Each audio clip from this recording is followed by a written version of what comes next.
Howdy. What is happening? Another beautiful day in paradise, am I right? Man. Yeah, starting earlier than usual. Sometimes that happens when I feel like it. In this case, this stream, there's going to be quite a bit to go over, I guess. And also kind of making up for the fact that last stream was shit, and it's not even on the channel anymore. The issues were audio related, and hopefully that's fixed at this point. I checked the audio levels before I started the stream, so it should be all good. And that is that. Anyway, what's happening? In reality here, I actually haven't even streamed for like 3 weeks. We technically streamed last week, but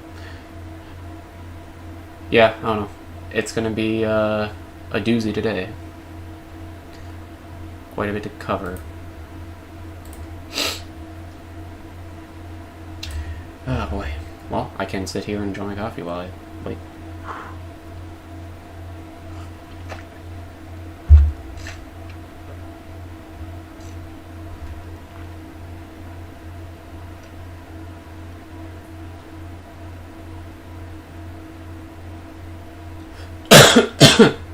Man. Yeah, man, there's been a lot of, I don't know, a lot of shit to I guess I'll just go on my wall and look here.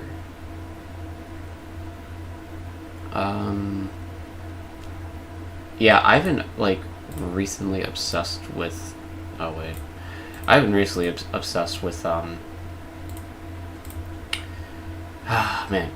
city planning, urban development. And one of the things that I feel is a detriment to that kind of thing is golf courses. In this instance, this is just a reminder of why I hate golf courses so much. But this is very interesting, given the fact that this is in the fucking Middle East. It's in the middle of the desert, and we have a golf course for some reason. The reason being is more related to the amount of wealth certain people have in the nation, I guess. But like, golf courses are a huge drain upon a community or a city or whatever. I mean, they take up a lot of space, right? And I mean, that land usage could have been developed into something a little more economically useful. Not only that, but like, it takes a shit ton of maintenance, to upkeep it, make sure it's pristine and all that. A lot of water, obviously, to keep the fucking grass alive in the desert, in this instance. Also, you need to have an appropriate amount of disposable income to, like, use a golf course. You have to like golf to play it. You have to be able-bodied. It's just like a fucking waste and a drain, in my opinion. Probably as much as like suburbs.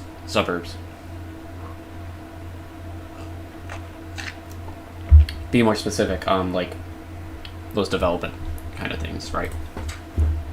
Pretty sure, if I remember correctly, those like communities or developments or what have you are an economic drain upon a city. I think that's because of all the maintenance that goes into taking care of like the houses and the grass and the yard and so on and so forth.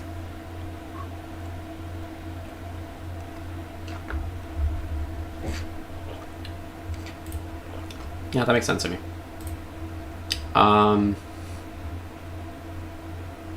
Oh, this is incredible, by the way. Trying to censor 1984. Whoa! 1984? That's my favorite book. Hold on. Who's trying to censor 1984? Who's trying... 1984 is a book about the evils of communism. Wait, hold on. Wait, okay, hold on. First off, 1984, I believe, was a... Like, when it came out, was a very controversial book. And was banned in certain countries, right?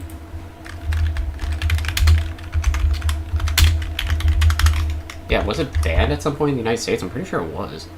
No? Orwell's 84 is never banned generally in the United States. Wait, what's this saying? George Orwell's 1984 has repeatedly been banned and challenged in the past for social political themes as well as sexual content. So...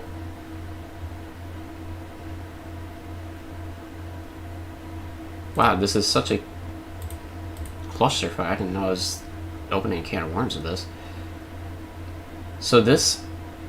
trutherfiction.com, I've never heard of this before, is claiming that it is decontextualized? I don't know. But I've heard that it has been banned, or at the very least it has been attempted to be banned for...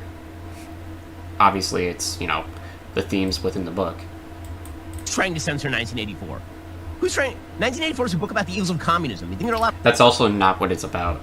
right-wingers were attempting to censor 1980. I'd like to see your work on that. Show your work on that. By the way, Margaret Atwood's novel, The Handmaid's Tale, is one of the most overrated pieces of crap ever put to paper. It is a garbage overstatement of every case. It's the attempt to use it as some sort of slander against people who are pro-life, for example, is just absurdity at every level.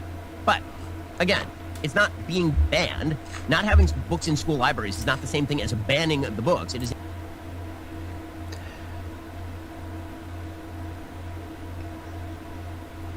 I don't know if I agree with that. Not having books in school libraries is not the same thing as banning the books. It is a decision as to whether those books are appropriate for, say, 5th graders or 4th graders. Yeah, so he's kind of telling on himself with that piece of, that, like, what he said there. Because what he's claimed... So, I wouldn't in no doubt be surprised if Ben Shapiro was in favor of certain books being banned. Specifically ones who advance the... you know, like, the themes of, like, egalitarianism or something like that. And that it was and is the case in Florida. So, to Ben, he doesn't think that, you know, equal, you know, representation or egalitarianism or pro-trans, whatever, is appropriate to teach children. Am I understanding this correctly? Decision as to whether those books are appropriate for, say, 5th graders or 4th graders, for example. But the left doesn't want them to make the decision. It's all about who makes, not even the decisions that are being made. This is about who are the institutional gatekeepers. Who gets to make the decision about what your kid learns. The left says, we want to do it, and we don't want parents... Dude, this is so fucking funny, man. Conservatives are always... they are the most controlling over their children's education. It's incredible. They would like their children to be... more so than not, I believe that children who are homeschooled are usually... you know, their parents are usually very Christian or religious, or they're like rich and they can afford a private tutor or something. This is major projection. Conservatives, above all other groups that I've seen at least, are the most controlling over what their child learns, and are at the entrance of the gates themselves. They are the gatekeepers here. Especially given the fact that we are now at a point where, at least in Florida, certain books are not even allowed on the shelves for children to read. To have any part of that. And in order to achieve that, they're just going to lie about what it is they wish to teach your children. When they occasionally tell the truth, that's when parents start to backlash very, very strongly. Nice. That's cool. I don't know if I can... oh, yeah, I don't know if I can show that. What's going on here? We need to call more attention to the callous, narcissistic disregard that the gender ideologue has for his own loved ones. This is, as I said, a central feature of the ideology.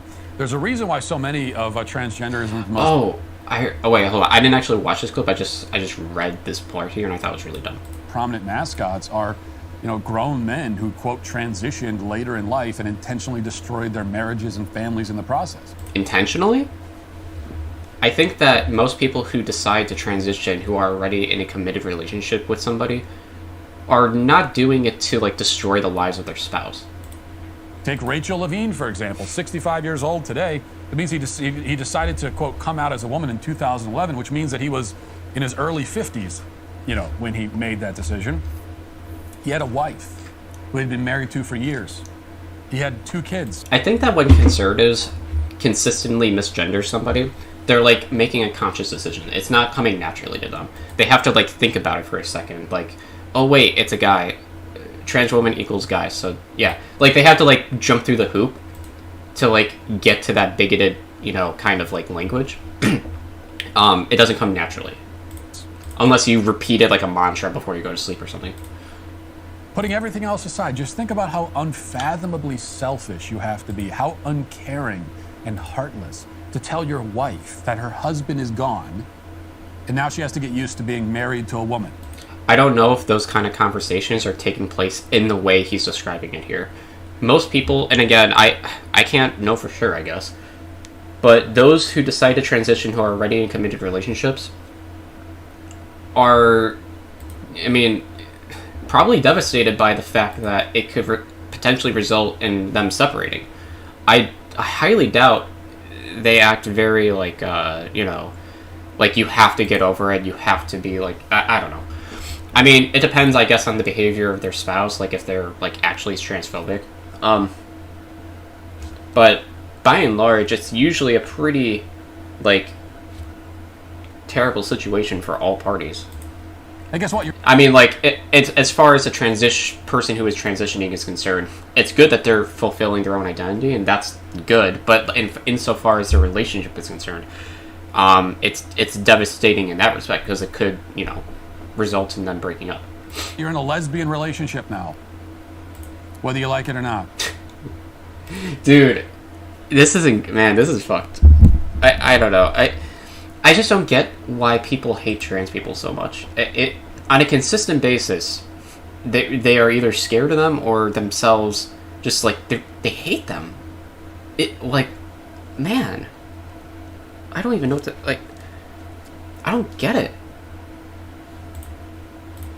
And to tell your children that their father is gone. They no longer have a father. Their father is dead. And now they must simply accept that they have 2 moms. Consider how disastrously self-absorbed you must be to put this weight, this burden on your family, on those who depend on you.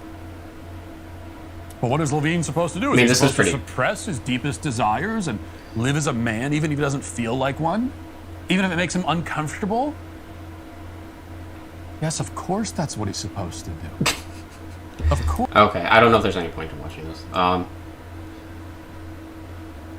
The argument being laid here is that like when you transition, it's not like a personal decision. It's one that meaningfully affects other people around you, which to some extent is true, but at the same time, it still is a personal decision. Every decision we make with respect to our own identity or the way we present ourselves or what we say has an effect on other people around us. Unless, I guess, it's specifically like an isolated kind of behavior or whatever. But by and large, the way in which you present yourself is, going to have a effect on how people look at you, right? But that could be said about anything. So yeah, I guess the argument, is, if you transition, you are destroying the lives of your family, blah blah blah. Which honestly, if you want to transition and your family doesn't approve or they start to lose their like love for you because of that, then honestly, just like, who fucking cares at that point? Because if they don't love you for who you are, regardless of whether you're a man or a woman, then they're not worth having in your life, in my opinion. Obviously, that's easy for me to say, but at the same time, it's still true. Unfortunately, there's too many transphobes out there.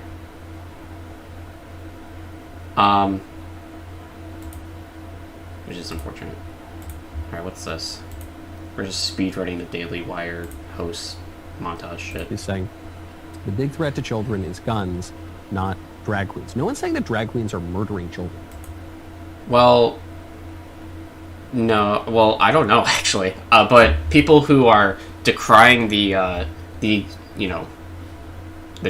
drag queens are usually claiming that those drag queens are grooming or sexualizing children. We're saying that drag queens are scandalizing children. And Drag Queen Story Hour is bringing often sexual criminals, child. No, it's not. Dude, they just make shit up. It's incredible. They just make shit up. More often than not, drag queens are sexual deviants or predators. Or, like, what? Like, a completely different reality. Child molesters into places like libraries and schools to jig around in sexualized costumes for children. How is the costumes that they wear sexualized? More often than not, it's usually just like over-the-top extravagant clothing. Yeah. And that's obviously depraved and wrong, and in some cases already is illegal, and in other cases should be illegal, and we should stop it. Well, what about the guns? What are you saying about that? That's a completely separate issue. And it's true that guns are the leading cause of death among children. It's very close. It's just slightly ahead of automobile accidents.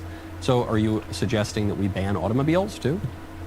Is your argument that we ban guns and we take away the Second Amendment and we rewrite the Constitution? So I don't know who he's referring to. But I personally, at least, and many people I know, aren't in favor of like outright banning guns or like destroying the Second Amendment.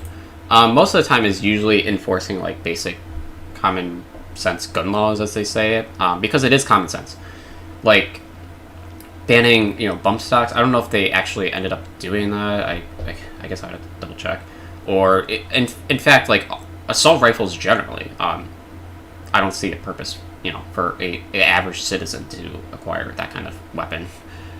Handguns, shotguns, or whatever. I don't know. I guess that's fine. But like assault rifles, weapons that are designed to kill loads of people at once is probably not a good thing to like have for citizens, or to offer them at least. Also, this is a really bad analogy because like guns are more dangerous than cars, in the sense that guns are designed to kill people, whereas cars are designed for transportation. Cars are more of a necessity to society than guns, and the economy cannot really function in the way, at least in the United States, without somebody having a way, having a car or something like that. So comparing that, like, no, obviously no one's going to call for banning cars. That's really fucking stupid. Also, and again, the necessity for a car is way more than a gun. And we deny people's right to defend themselves? Is that what you're saying? What are you? And it's funny because like they'll say like, oh, you don't want us to defend ourselves? Well, we don't want you to have assault rifles. I mean, like, I really do not know a good argument in favor of like having assault rifles. It really doesn't seem like it would make sense, Like a handgun, okay, or like even like a shotgun, fine, or like a rifle used for hunting or something, but like an actual automatic weapon is, I don't know, seems kind of excessive. Also, it'd be nice, and if we're gonna allow that kind of dissemination of weaponry, then I think that there needs to be like strict laws in terms of who can get access to those guns. And by the way, that conservatives are not actually like all they care about is NRA lobbying, because like they have consistently, whenever there is a mass shooting, because it happens like once a week in the United States, they will claim that it is a mental health issue, but at the same time, these people, these conservatives, will also be against any increase in funding for mental health services. So yeah, it's like they don't actually care. I don't know. Yeah, I don't know. Where is... I just saw something that I didn't want to touch upon.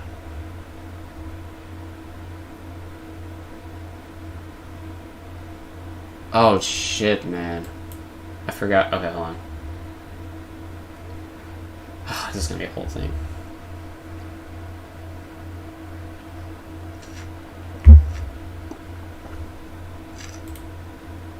Okay.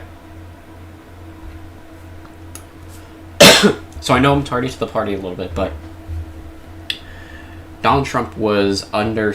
It was speculated that he was going to be arrested in the near term, I think on Tuesday, which never happened. And this was predicated upon a tweet or not a tweet, but a post, whatever, on Truth Social. Outlined here. This is remarkable. So, apparently this is under the pretext of the Stormy Daniels case. And I don't really know the exact details of the case itself in terms of, like, I don't know. But I'm more concerned about the language used here. He states that, in all caps, now illegal leaks from the corrupt and highly political Manhattan District Attorney's Office, which has allowed new records to be set in violent crime and whose leaders is funded by George... Oh my god. Can never be subtle anymore.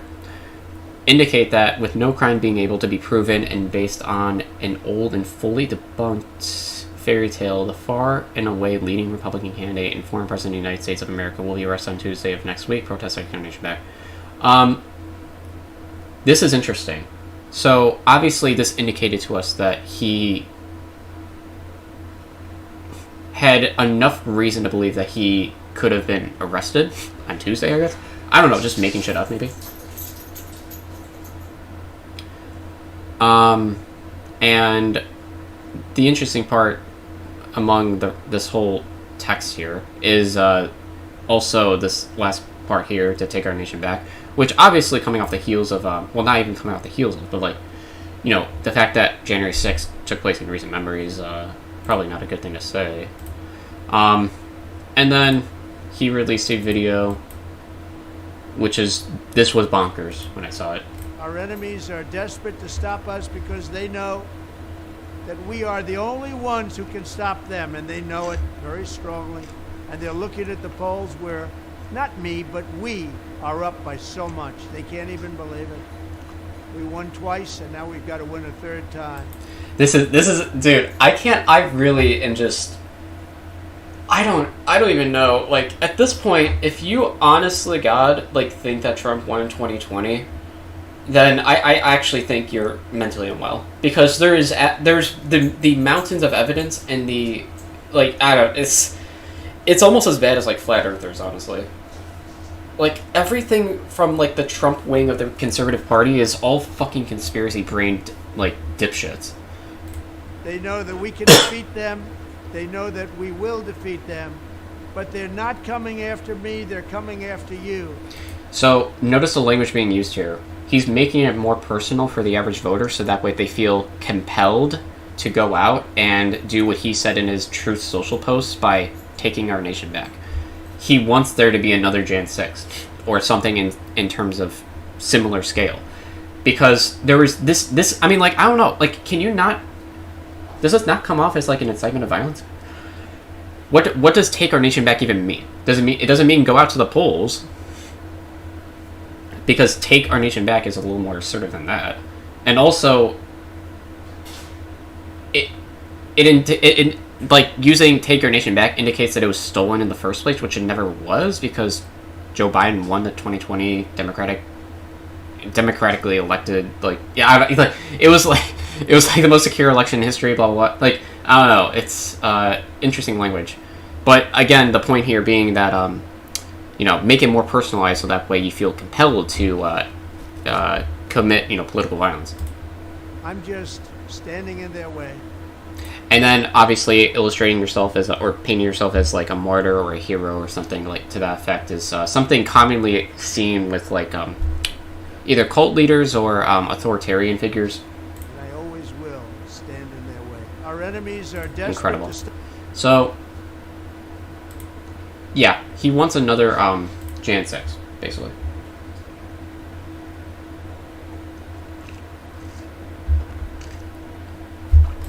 I mean, there's really no other way to, like, interpret this, honestly. So, amazing. I don't really know what more to say.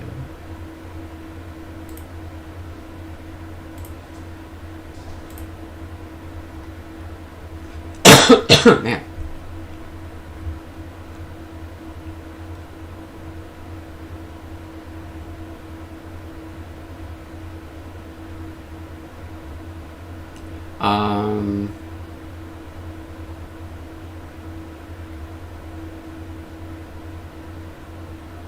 Man, there's one more thing I wanted to look at. I saw, I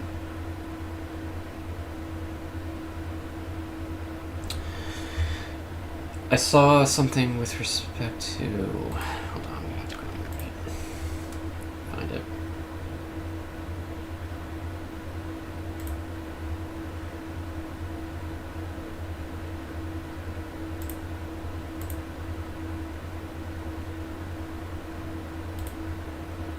I saw this, and at first I didn't think this was real, but I guess it is. So, the comedy movie 21 Jump Street, a good movie by the way, stars Jonah Hill, Channing Tatum, among others, and Kanye.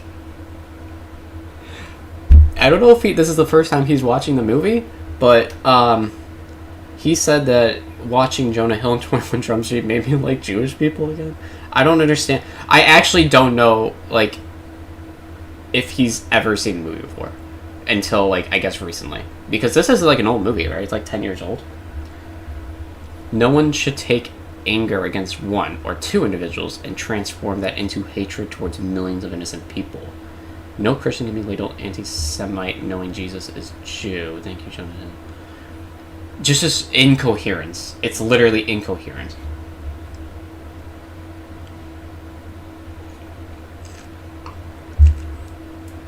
Now I say that because, like, how is what made you not be openly anti-Semitic watching 21 Jump Street? What is it? What is it about that movie? Because I've seen that movie plenty of times. I just can't believe this is... I really can't believe this is real.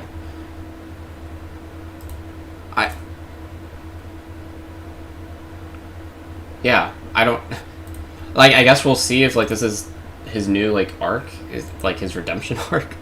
But, wow. Okay. Like, the statement, no Christian can be labeled anti-Semite knowing Jesus is Jew, is, like, not... First off, it's not true, but even if he believed that, I don't understand how we didn't see that prior to his whole full-blown JQ whatever. Yeah. Anyway. I'm just shell-shocked that is real. I haven't heard anything from Kanye West in, like, recently. Until, like, I guess now.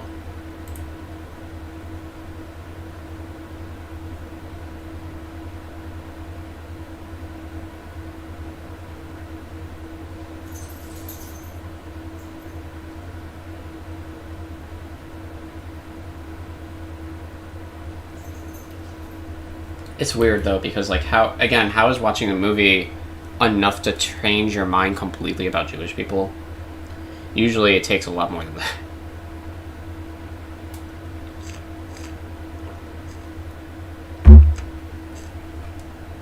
Honestly, if like, that actually does... If that's enough to, like, change his opinion on it, then I guess good, because the less anti-Semitic people, the better, but... I don't know if I believe that he's not anti-Semitic anymore.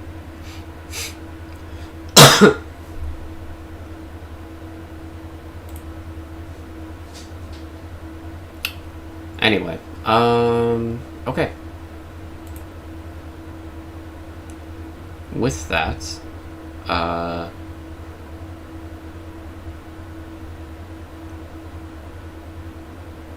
let's go ahead and get going to the main event, which is the debate with Michael Tracey. I'd like to watch that.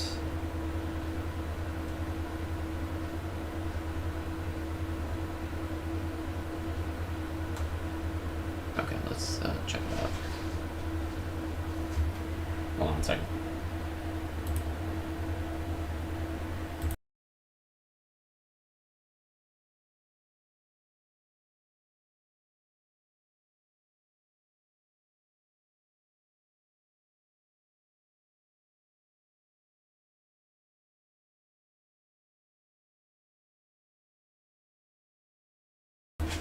Okay. Let's see. I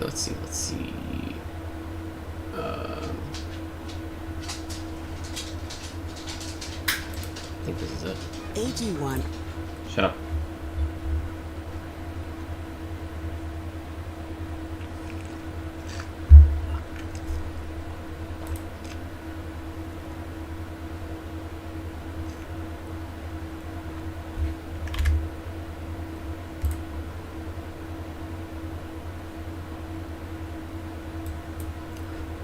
Okay.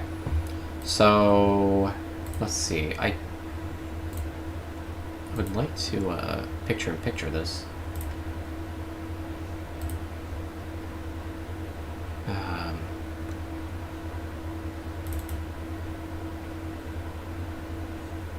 me see if this is.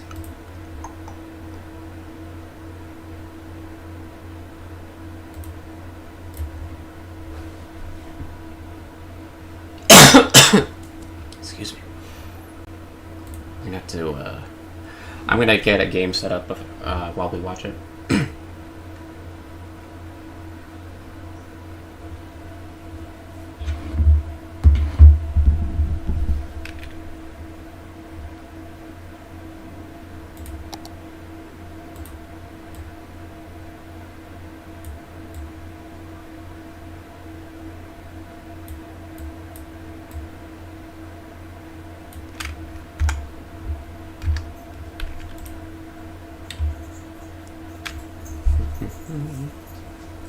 Window.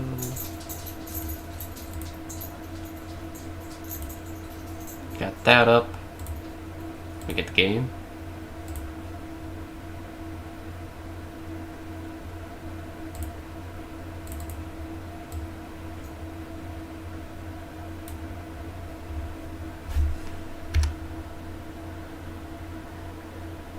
No, that's not.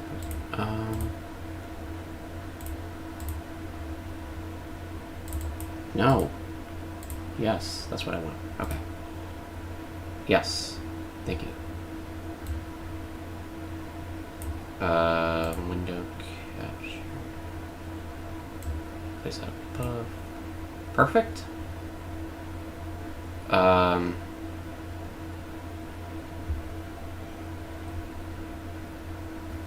trying to think in terms of UI if I would look. Well, we can just log into the game, I guess. We got a lot of work to do on the thing.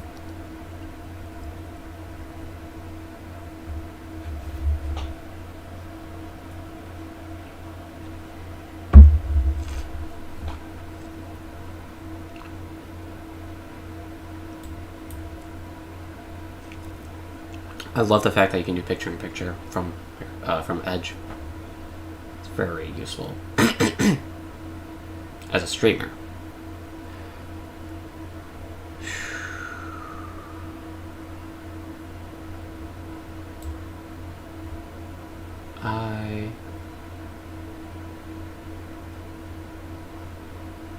That's gonna be wrong.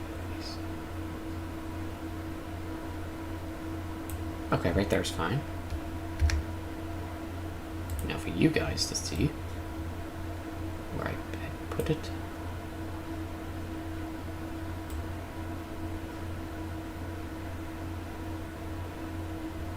Okay.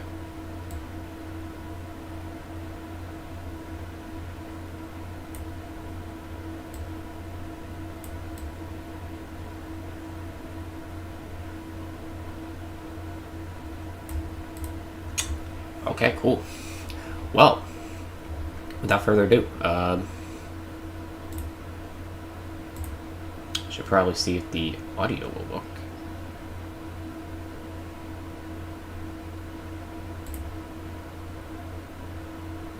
1 second. Ah, there it is. That's why it was. That the Russians could commit in Ukraine that would make you say Ukrainians have to win this? I doubt there's really anything that could cause me to say I'm now going to affirmatively endorse the indefinite perpetuation of warfare. Genocide? If they said we are here to murder every Shit. single Ukrainian, our job is to no. wipe them off the face of the earth. Would that be enough? Oh no. Okay, I'm just like testing it here. Jesus.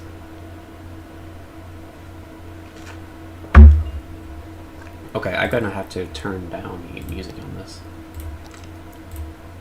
I basically don't want any audio, so let's just turn it off.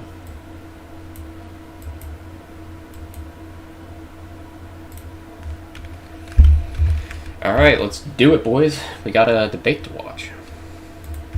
That would be all the more reason to me, to pursue a cessation of the hostilities rather than an intensification of them. What does that even mean? To intensify the hostilities would probably run in tandem with that, ultimate devious design that you're suggesting that Russia could hypothetically declare as their objective. Okay. Michael, I disagree with that. I mean, so there's always, deeply. again, there's always... So I wanted to make sure I didn't misquote you. So I got your quotes in question. I wanted to ask you about the specific topic because I don't think last time we got to talk about the Kerch Bridge explosion, the Crimean Bridge that there was an explosion, which was most likely an SBU attack. Special report. Spectrum just launched I Spectrum hate One, ads where so Spectrum much. Internet, advanced Wi-Fi, and unlimited mobile come together to keep you seamlessly connected. On it. And you had some opinions on that I don't think we talked about last time, and my audience really wanted me to talk to you about. So I just wanted to read a few of these quotes so you know that that people know that I'm not misquoting you. We got a lot of as trees long to as plant. 1 second here. Sorry, there's so many tweets. For the millionth time, hopefully this helps you understand the bridge terror bombing was directly made possible by U.S. government policy. The U.S. government is funding and waging a joint war with Ukraine against Russia. I've always been focused on U.S. foreign policy. Thanks. Here's another one. After a orgasmic reaction on Twitter to the ISIS-style truck bombing of the Crimean Bridge, which incinerated numerous civilians and caused no significant damage to military infrastructure, A. Vidman was on CNN today celebrating the terror bombing as completely justified. You then said on another tweet, I'll give you all these tweets if By the way, he has no, Michael Tracey, that is, has no qualms whatsoever with respect to the amount of war crimes committed by the Russian military. To him, it's more so a game, or not even like a game really, but like more so like a, kind of like a sports team mentality. Like, here's an example of like Ukraine doing something terrible. Completely overlooks all the bad shit, more so that Russia has committed over the course of this war. I mean, it's team sports mentality bullshit. So expect to see plenty of that. If you want. That's not what I'm referencing to as brazen behavior. I'm referring to the actions like the car bomb assassination of a civilian in August. This is a reference to like an explosion in Metropole against occupation people. The terror truck bomb. No. That was not. That was not what that was in reference to. That was in reference to the killing of Dubina. Oh, sorry. There was two car bombing in August. There was one that was on a collaborator Metropole, and there was that one as well. Okay, sorry. I get it. No, I'm not familiar with the other one. Okay, sorry. The terror truck bombing on civilian bridge in October, blah, blah, blah. Okay, so the main thing I want to talk about, there's a few others, but I think you get the point of what I'm asking about here. So there's two things I want to ask about. The first thing I want to ask you is, do you really believe that this was a terrorist attack? That this was like a terror bombing? That the motivation was terrorism here? Well, I didn't use the word terrorist specifically because I think terror bombing and terrorists, although it seems like a inconsequential distinction, actually is a significant distinction because terrorist or terrorism is a term that gets wildly distorted. Well, what do I mean by that? I'll explain. So usually by people like him. When they hear me say that. By terror bombing, I'm talking about a bombing that is carried out for the purpose, or for one of the purposes of, to sort of inflict... by the way, also expect to see within this conversation, Michael throwing so much word salad. Like, you're going to see a bunch of lettuce thrown everywhere with the amount of word salad he throws. Like, it's incredible. He literally says so many words and it basically means nothing. Some sort of emotional reaction, or to fulfill some sort of symbolic purpose. So if I bomb some landmark someplace, and my motivation for doing that is so that the people who hold the guy whose statue it's after in regard, so they feel bad, or they think that their cause is lost or something, then that's a terror bombing, because that's intended to inflict sort of a morale-oriented penalty on the population. And Ukraine government officials, and by the way, it's not, this wouldn't be unique to Ukraine. I mean, the Allied powers in World War II conducted terror bombings according to generals who were involved in that very process. So he's not wrong. I mean, the bombing of Dresden was terror bombing. Also, I believe that certain officials within the United States and British command also had outlined a plan to specifically target areas where citizens were there for the sole purpose of inflicting fear or psychological torture among the population. Everything was seen as a function towards the war, and there is nothing that was not defined as like serving the interest of like the war machine. But this was a feeling that was mutual between both the Allies and the Axis powers, I think. So specifically highlighting only one part here is, again, not necessarily surprising given the biases that Michael Tracey has.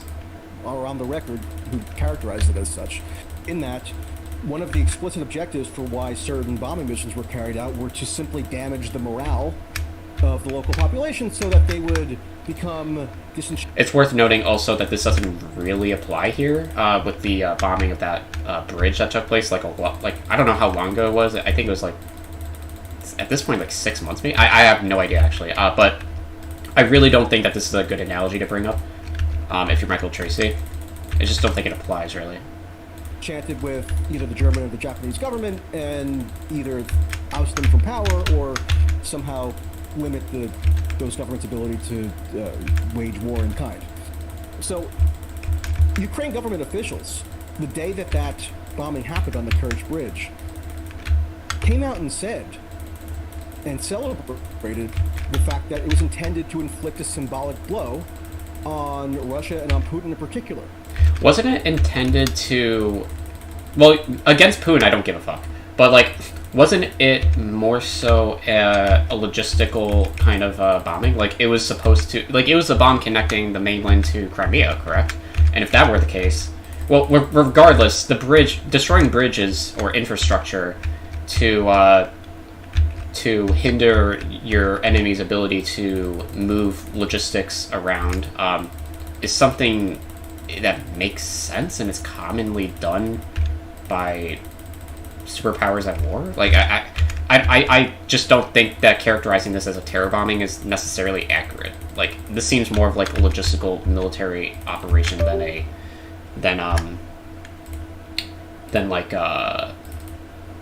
something that was designed to like instill fear among the population. Because it was, for one thing, it was done on Putin's birthday, so they had like this sort of mock happy birthday song that they sung to him, and you could. Why would I care about that? Examples of Ukraine government officials themselves saying that the idea was to deliver a message on top of whatever kind of tactical or strategic. Okay, bombing. Anytime you bomb something or destroy infrastructure, you are kind of sending a message. Like, this happens all the time. I mean, the message obviously being like, "Hey, I bombed you. I don't like you." Like, what are we talking about? Like, sending a message is what? This is really bizarre.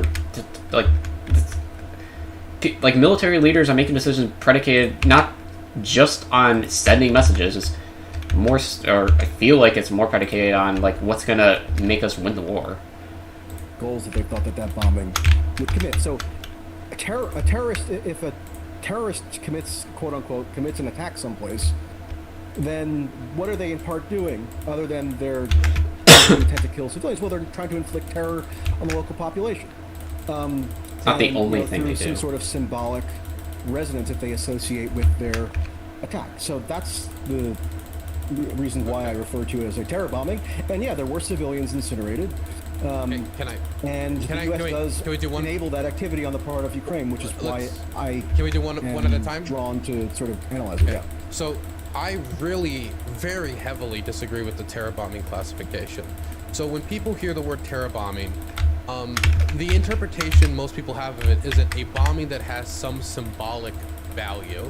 I think most people assume bombs that are meant to terrify, like terror attacks, meant to inspire terror in the population, or terrorist attacks. Now, even if I move away terrorist attacks from this classification, terror bombing... There is no such thing as a perfect body. Yeah, would usually be classified as a bombing meant to instill terror. Right, to terrify the civilian population, to terrify somebody, terrify usually a civilian population into doing what you want. Now, the Courage Bridge. Well, that was just a definition. Well, so that was just a definition. That wasn't even my point. So you don't. So you don't think that part of the motive, at least, well, I'm about to see. No, stop. I already hear it. Terror on the local population, so they knew that they were at risk out there in Crimea if they try to cross that bridge because of their complicity in Russia's war effort. It seems like it was manifestly to inflict terror. Not really. When you talk about if you talk about Kerch Bridge, is there any way that there could have been an attack on that bridge? Now the bridge, according to all international law, according to any military scholar worth their weight, is a valid military target due to its use to further the war effort. Now that doesn't mean that it can't be, you can't do it in a irresponsible way. It's absolutely a valid military target. I have yet to meet a single military historian who disagrees with I'm not saying it's invalid of a military target. I'm saying there's not this like unshakable consensus as to being a validity. Okay, can you point to me to any organization, like international law group, like either the ICC, the UN, the Geneva Convention, that would say that bridges that connect military goods and infrastructure are not valid military targets? Is there anywhere like that would say that? Anyone? Well, I think if the bridge is used for civilian transit in addition to for military purposes, then there are an extra set of obligations that come with whether the targeting of that bridge in full knowledge that it could or even was likely to result in civilian casualties, then it's not as though that's but a straightforward. But how is he target? And also, can I get a yes or no on that? Target, what does that even mean? Like that's sort of like within the epistemology of. Oh my God! Target. I don't even buy into that for my own. Well, okay. So under that, if you agree with that, if there's a soldier shooting at me, is that a valid military target? So everyone would say yes, because it's a soldier shooting at me, and now I can valid. What do you mean valid military target? Are you justified in firing back on the person who's shooting at you? That it's legal under international law, and I would say that it's legal under international law. Like the laws of war are not going to tell you no, that's invalid. You cannot strike that. Like international legal. I'm sorry, but like I understand the point Dylan's trying to make, and I agree with him. But at the same time, like I feel like at any war, most people don't play by any kind of rules. Like it seems to me like a contradiction to outline rules of war, because like war is what do you mean rules? People do whatever the fuck they need to win. Like I don't know. It seemed like obviously there's a Geneva Conventions and what have you, right? And that should be worth keeping. And I'm not arguing we shouldn't have that or anything, but like at the same time, it's not uncommon for nation states to like violate international law whenever they're in a conflict. That seems pretty common. It's unfortunate that that's the case, and that it's unfortunate when human rights are abused. But it's terrible, obviously, when it happens. I'm just saying though that like I don't know. It seems like a contradiction to like have like rules of war. People do whatever they need to win. It's so contextual. I mean, why do you care about valid military target? Why don't we talk about whether it's justified? The reason we're talking about whether it's valid is because you made it sound like Ukraine basically did a terror attack like ISIS style. You literally call it an ISIS style terror attack. And if It absolutely was not. But if it's number one, if it's a valid military target and the purpose was not to terrify the civilian population, if it had a real strategic purpose, then it's not a terrorist attack. It's not a terror bombing. It's a bombing. You can even disagree with the bombing, but then it's still valid under the law of international law when it comes to doing the act, and it's legal. Like it's completely legal, and it's not a terrorist attack. There's no basis to just conclude. I'm telling you, it's completely legal. Has it been adjudicated before an impartial tribunal or something? Wait, that's brought to ridiculous. bear that would allow someone to make that conclusion? That is silly, because if that's the How is case, it silly? okay, if I showed you footage of a Nazi soldier shooting at an American soldier and then the American soldier shooting back and killing him, and I said, yeah, that was valid, that was a valid use of force, I'm not going to come out and say, until every single individual act of violence is adjudicated before a court of law, I will never say any act of violence is ever valid. That is an unbelievable standard of... Well, you could say it's valid from your own perspective. You're appealing to some body of law in which it's valid. I mean, if you say that you think it's morally justified, that's fine. Well, I would say attacking that bridge is morally justifiable, but it's legal under international law, and nobody is going to classify it as a terrorist bombing unless you're either A, the Russian government, or B, you just have a completely different definition of what a terror bombing is in the rest of the world. I don't think that really stands to reason. I mean, I just gave you examples, or I reminded you that the Ukraine government officials themselves, who were party to the decision-making behind the employment of this tactic, said themselves that it was intended in part to inflict sort of a symbolic... Yeah, I don't know. And there's no way you could have done this without symbology. And to terrify, all war is symbolic. And to inflict terror on people who would ordinarily use that bridge, so they know that they're not safe and that their complicity in the Russian war effort. So I don't understand the larger point he's trying to make. Is he trying to... So wait, is really this all coming down to semantics? Like, technically, what they did was a terror bombing. Like, okay?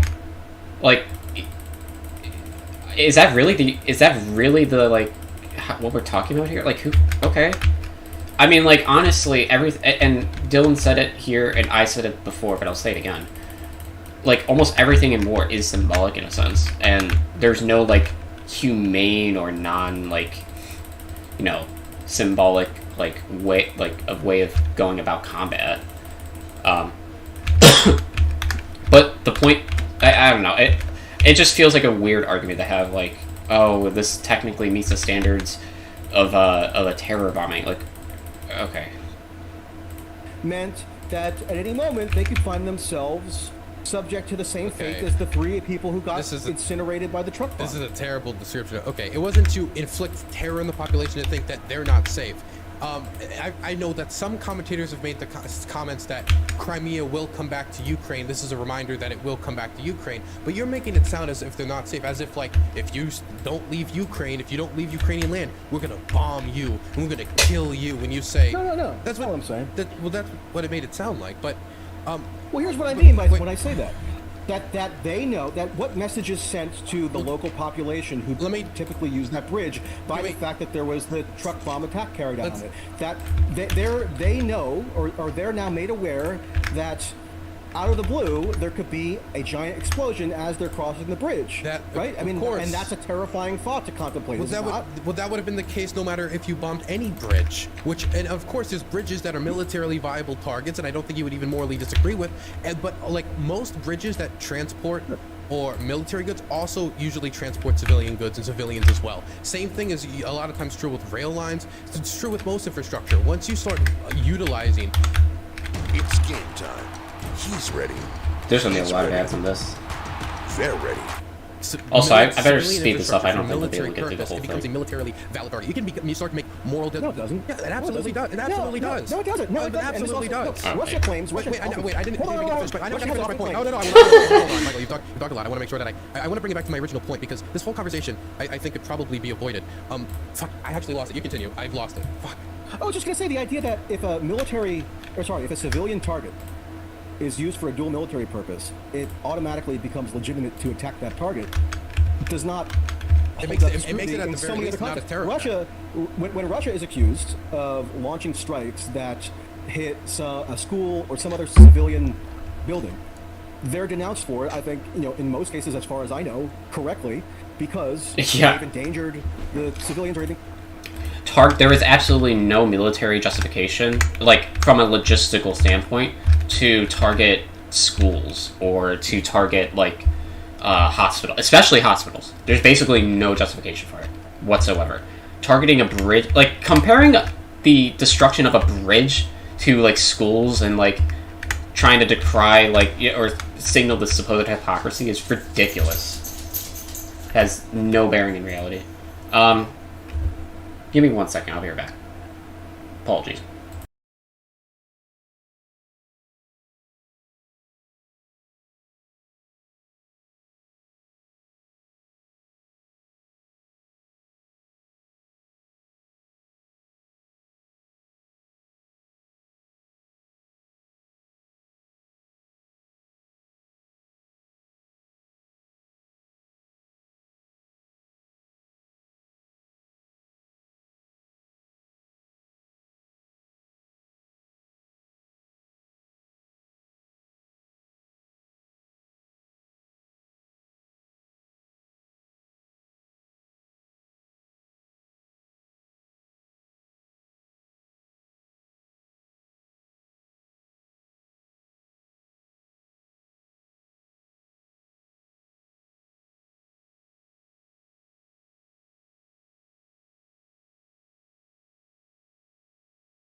All right, let's keep going.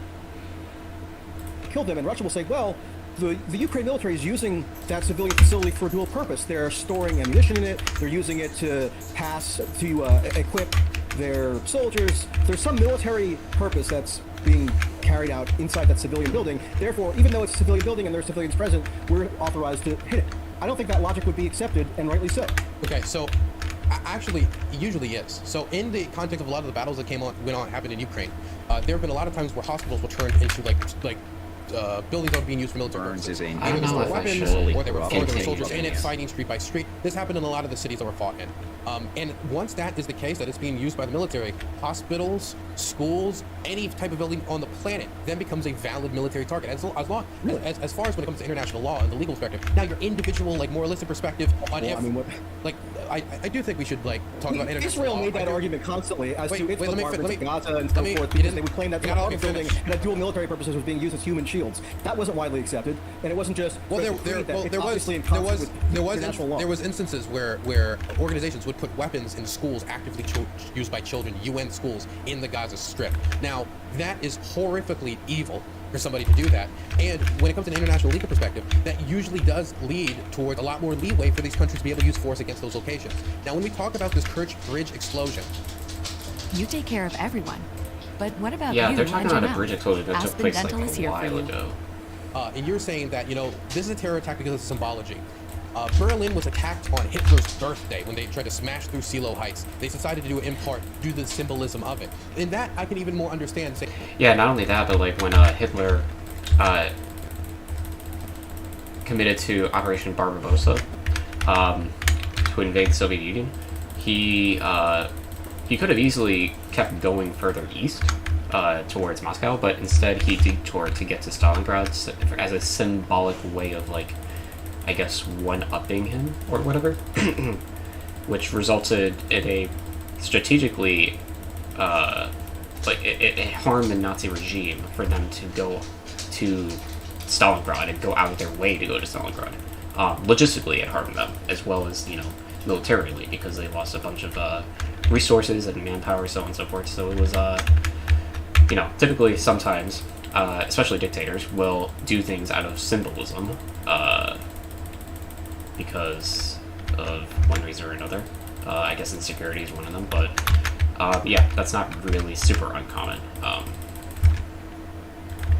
Well, that's something you could have decided to attack the day after, the day before, but I don't even think that's immoral. I don't think it's wrong, and I certainly wouldn't call that a terror attack. It's symbolic. It's something for the history books. It's something to send a message, but it's not meant to necessarily terrify the civilian population. There could be No, I agree with that. I don't think that going after somebody on their birthday is indicative of something trying to instill terrorism. I don't see those two things as the same. That specifically. Going after somebody on their birthday, or not even going after them, but going after the country is I don't know. Wait, you gotta let me finish.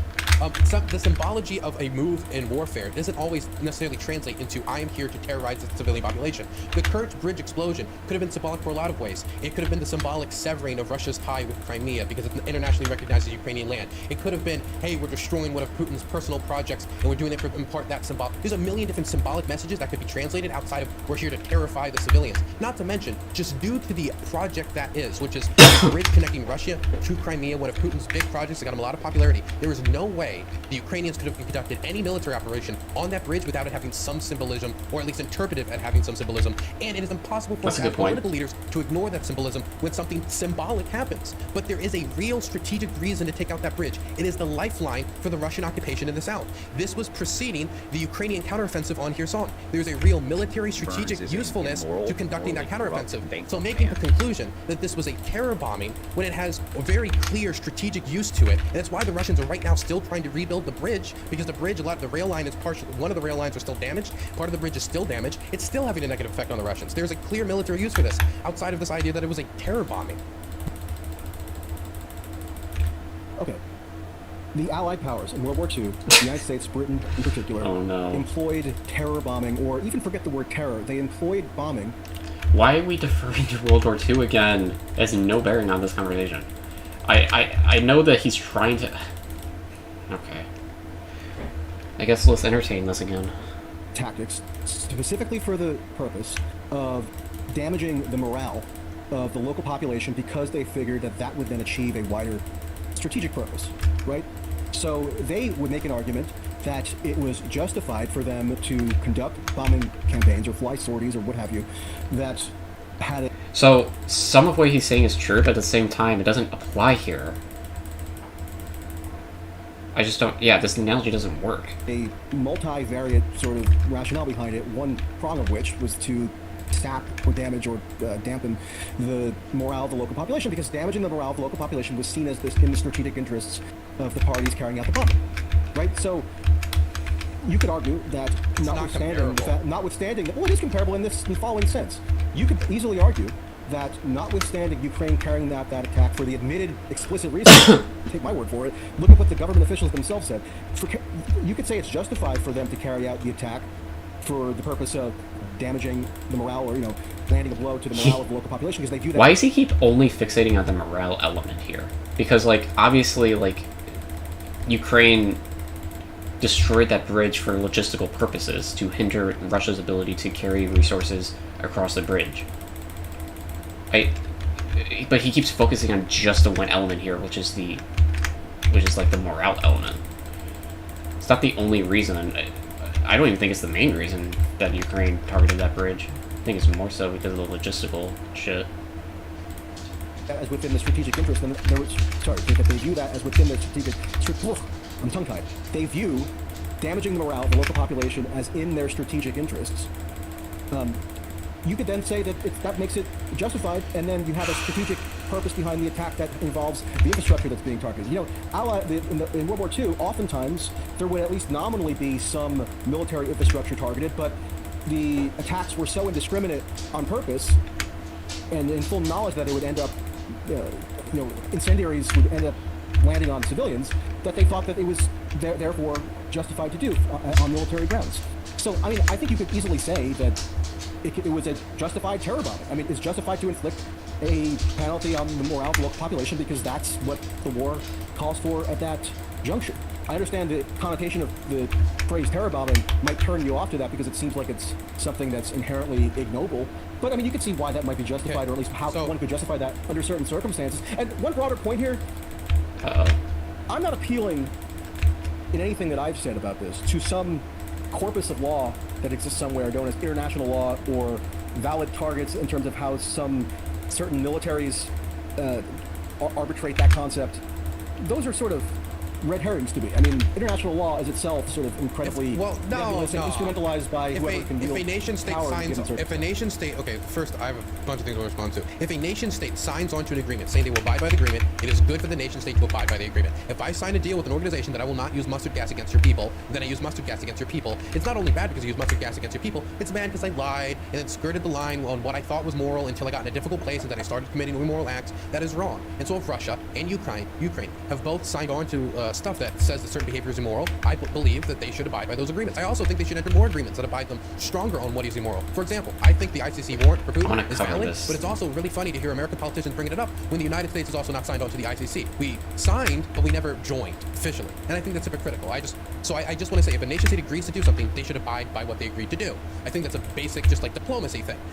Secondly, I also think the standards when it comes to a lot of these international law is good. I think not deliberately attacking civilians is good. I think not torturing POWs is good. I think most of the standards that have been brought forward when it comes to warfare are good moral standards to abide by, including the standards that have tried to be applied in Ukraine's case, but hasn't in a lot of instances when it comes to the war crimes that have been committed there. Now, you said that this terror...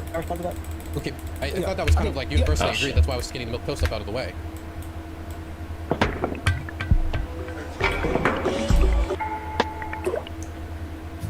An ice cold Michelob Ultra, why is there so courtesy many of ads? saw your airball last game.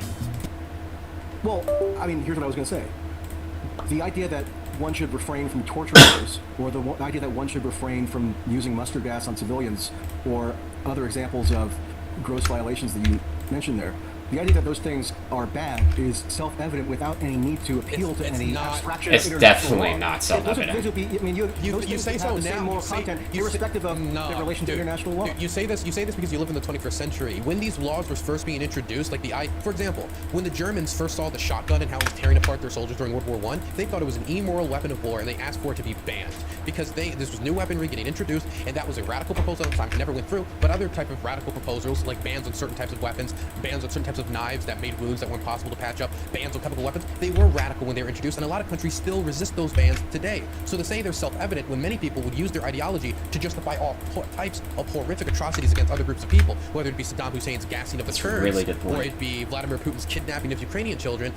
Usually, and this kind of ties back to what I said at the beginning here, which is that people, based upon their own ideology and self-interest, will try to justify heinous acts of violence against others, in this instance, with respect to war, to try and win the war. That's really what it comes down to. Whether or not we find it self-evident, I think that comes with hindsight as people living in the 21st century, and that isn't even necessarily true across the entirety of the world. Well, you're right that the fact of my living in the 21st century doesn't form my view on this, because if you're alive in 2023 and you're remotely conscientious of these issues, you'd know, or you should know anyway, that there's abundant, indisputable evidence that international law can be flouted at the drop of a hat, depending on the level of power wielded by a certain actor within the international system, and there's... Ukraine immediately. Oh, shit. They figured that would then achieve a wider strategic purpose, right? Ukraine have both signed on to stuff that says that certain behavior is immoral. I believe that they should abide by those agreements. I also think they trust the entirety of the world. Well, you're right that Okay. the fact of my living in the 21st century doesn't form my view on this, because if you're alive in 2023 and you're remotely conscientious of these issues, you'd know, or you should know anyway, that there's abundant, indisputable evidence that international law can be flouted at the drop of a hat, depending on the level of power wielded by a certain actor within the international system, and there's no penalty to be paid for it. I hope I don't get accused of whataboutism by noting, and I'm not justifying anything that Russia's done. Separate issue, not even getting into that right now. I hope I am not, breaching any new territory for you to just note that the United States attacked Yugoslavia in 1999 with no international mandate, therefore violating This is whataboutism, which is funny, because it always comes back to, like, what about the United States? Like, it's every single time these guys get called out on something. National law as such, if you're going to talk about the UN Charter or what have you, it was not in accordance with international law. It was a violation of international law. Same with Iraq. Same with Libya, which, although it did get initially authorized by the UN Security Council, it then flatly exceeded the mandate that had been circumscribed by that Security Council authorization when it culminated in... One second.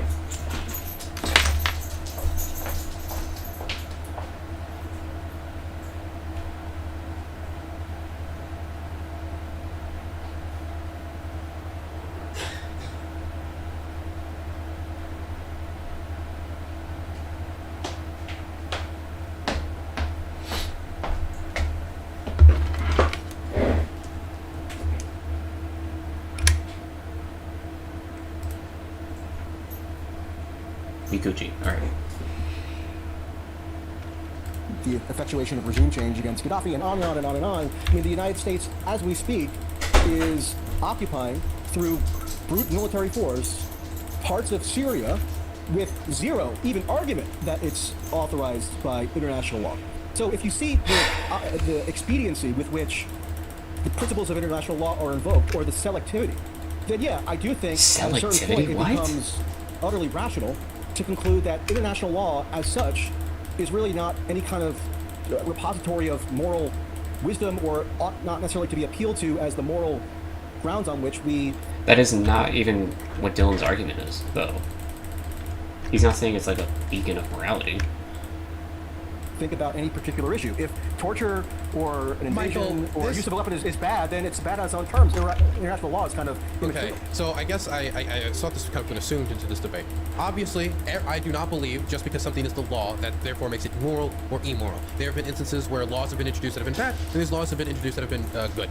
I do believe that international institutions like the United Nations a lot of times either don't have the tools necessary to deal with crises, like was obviously true in the case of Yugoslavia. The international community and international law did not know how to deal with with the situation and then it failed to, or in other situations that have been unable to constrain people once its mandate was attempted to be enacted. Libya is a great example. It did get a UN mandate, but then we exceeded that mandate by shipping weapons through certain routes. I'm sure people can go online and look up how we helped overthrow Gaddafi. I do agree with that. But moving on from this, because I'm not just saying the reason I went through that and I just said international law when appealing to some crimes is I just kind of assumed we wouldn't have to debate, is torturing people bad?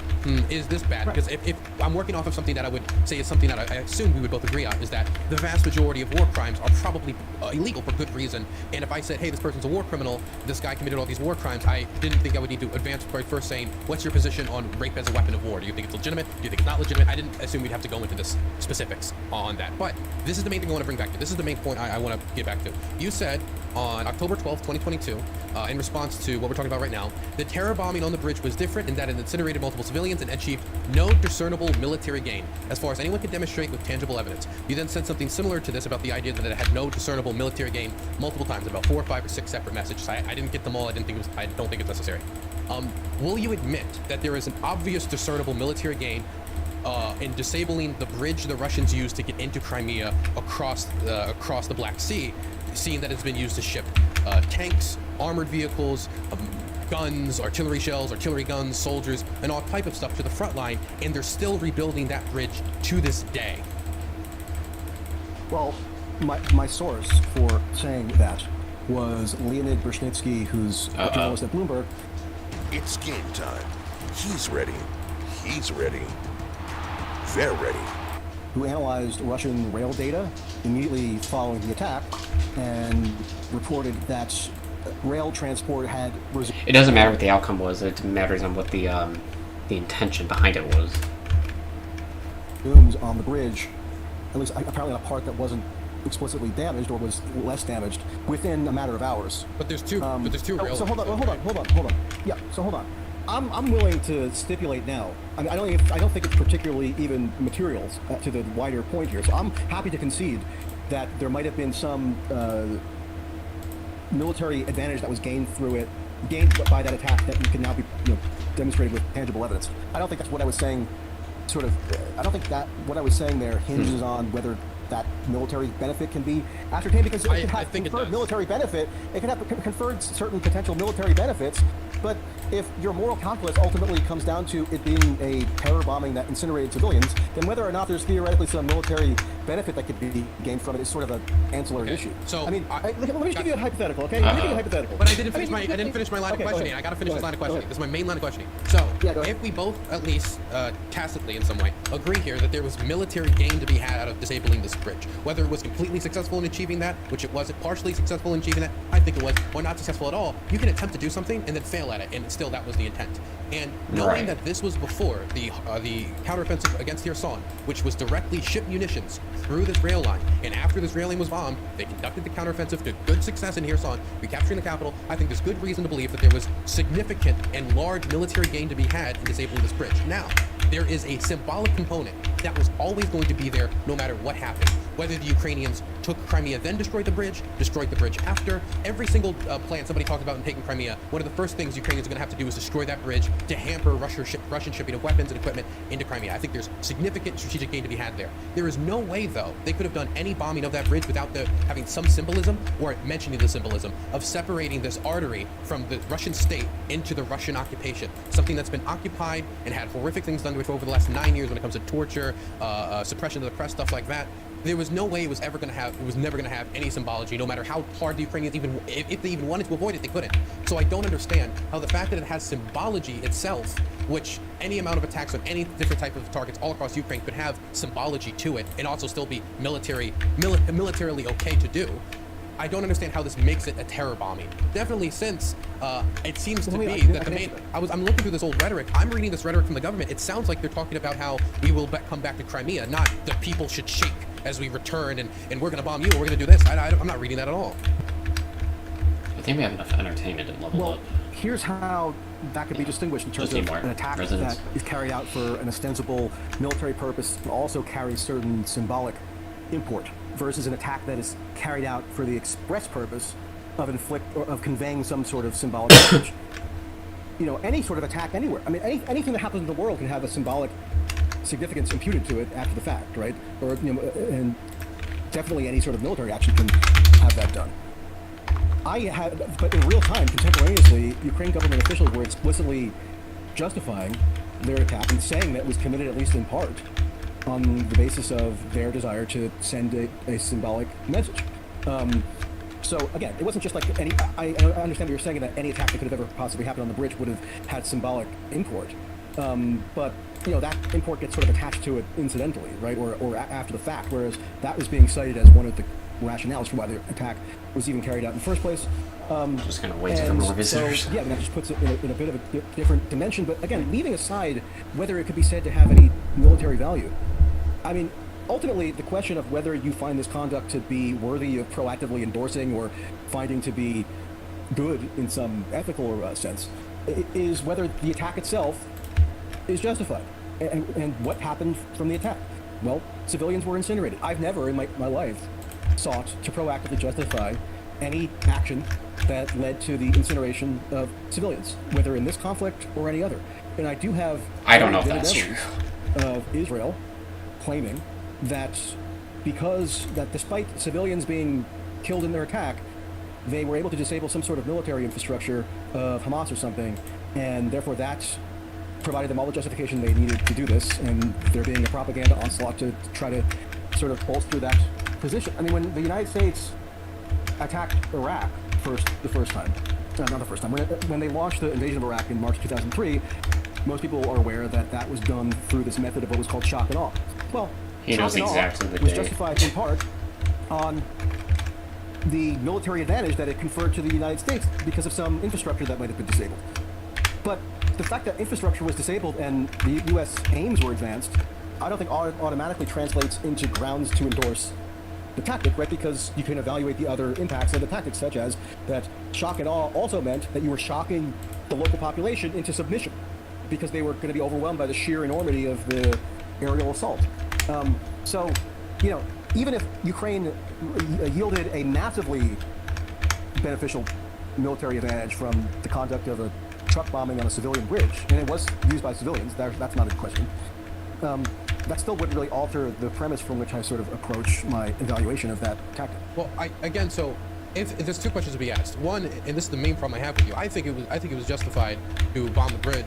My question on what exact standards were used to keep civilians safe is a separate question on whether it's justified to do something. For example, I could think you can do something correctly and then you can do it wrong. If I'm like, I think this house should be repainted, and then somebody repaints it very poorly, that doesn't mean that I even necessarily was against it. It just means that I thought it was done improperly. So these are also two separate questions, and I want to isolate my main disagreement with you on this, besides the idea of whether it was justified or not, and that is the idea that it was a terror bombing. Because if you agree with me that this could have military significance, that it had a military impact, that was also being discussed at the time of the military impact before a massive counteroffensive into the south, which this line led into. Calling it a terror bombing when it had, just because it had some symbology to it, is a very, very, very, very poor use of the word. ADT systems now feature Google products like the Nest Cam with floodlight, with intelligent... A very poor use of the word, because there are many things that you could do to describe that. You could say a symbolic bombing, or you could say a bombing with strategic and symbolic value. The million ways you say it. When you say terror bombing, it makes it sound like the Ukrainians did a terrorist attack, or did a terror bombing to terrorize the civilian population, which I don't see there being any substantial evidence besides what you said, which is, well, some of them at the time said it was symbolic and said it was to send a message. What was the message they were trying to send? We're going to kill all the civilians? That's not how I read it. The message I think was sent there is that we still want to take back Crimea, which everybody knows that. And sending that message is not terroristic or to install terror. It's to send a message that the Ukrainians will reclaim their territory. As they should.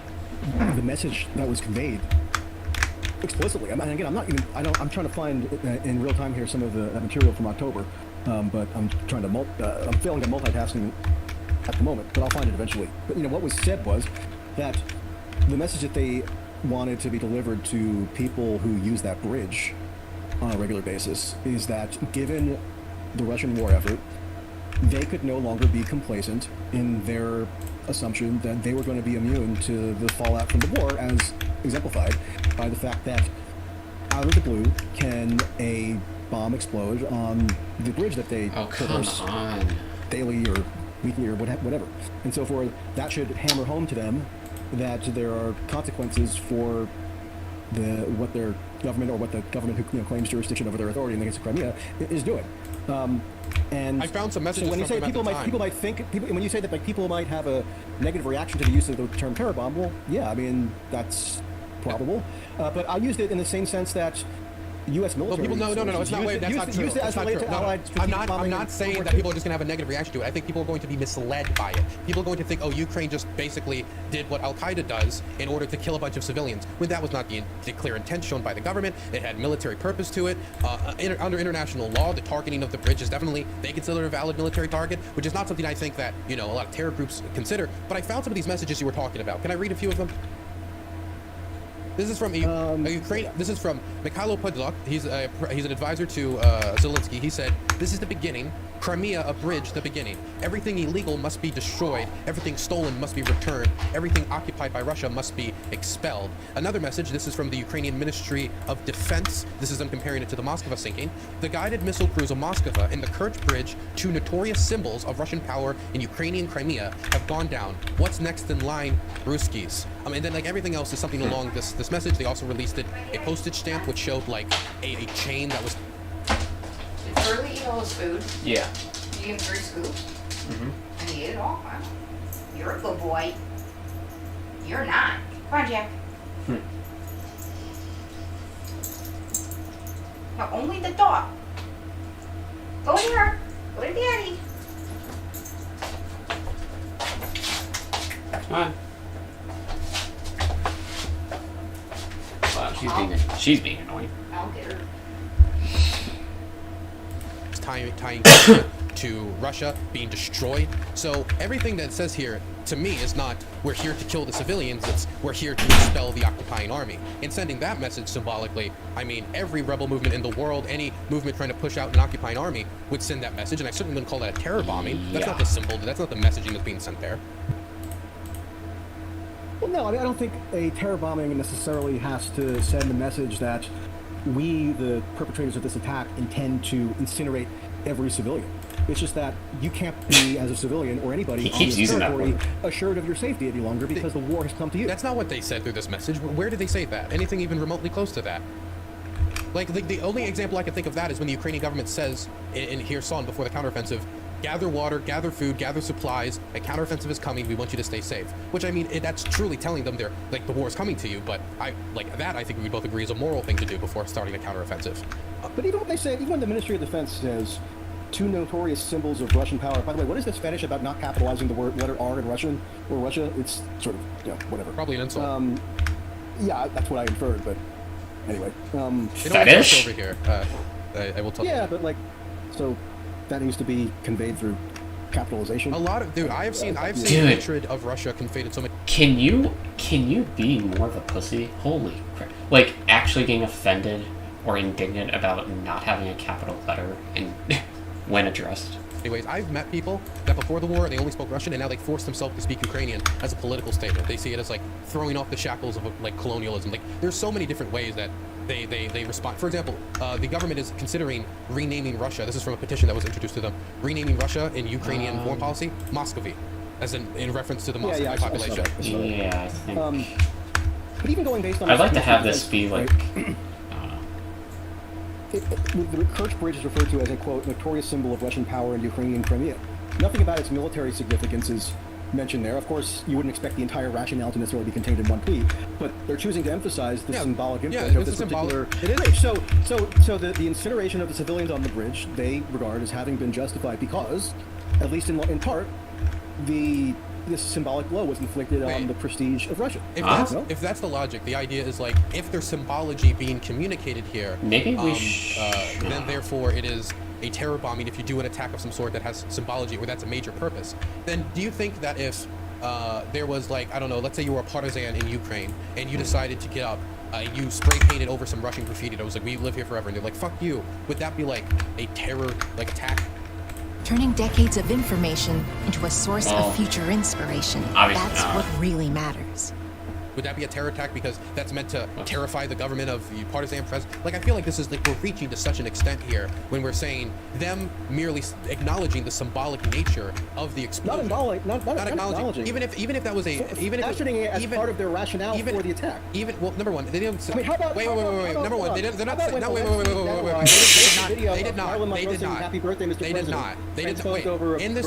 In this tweet, as far as I can tell, they're not saying the reason we did this was symbology. They're acknowledging the symbology of a strike, which is impossible not to do as a Ukrainian official when talking about this bridge that connects Russia proper into occupied Ukraine. It is like the main vein. It is the beating. It is the bleeding heart, the pumping heart of the occupation, right? And you just cut off a vein to it. Of course, they're going to acknowledge the symbology, and that could have even been part of the consideration. And even if it was part of the consideration, wait, let me finish. It could have been number one, and number two, if it was, that doesn't make it a terror bombing unless the purpose of the message being sent was terrorize the population. Because if the message of the purpose, like if somebody did like a attack on some other damage the morale.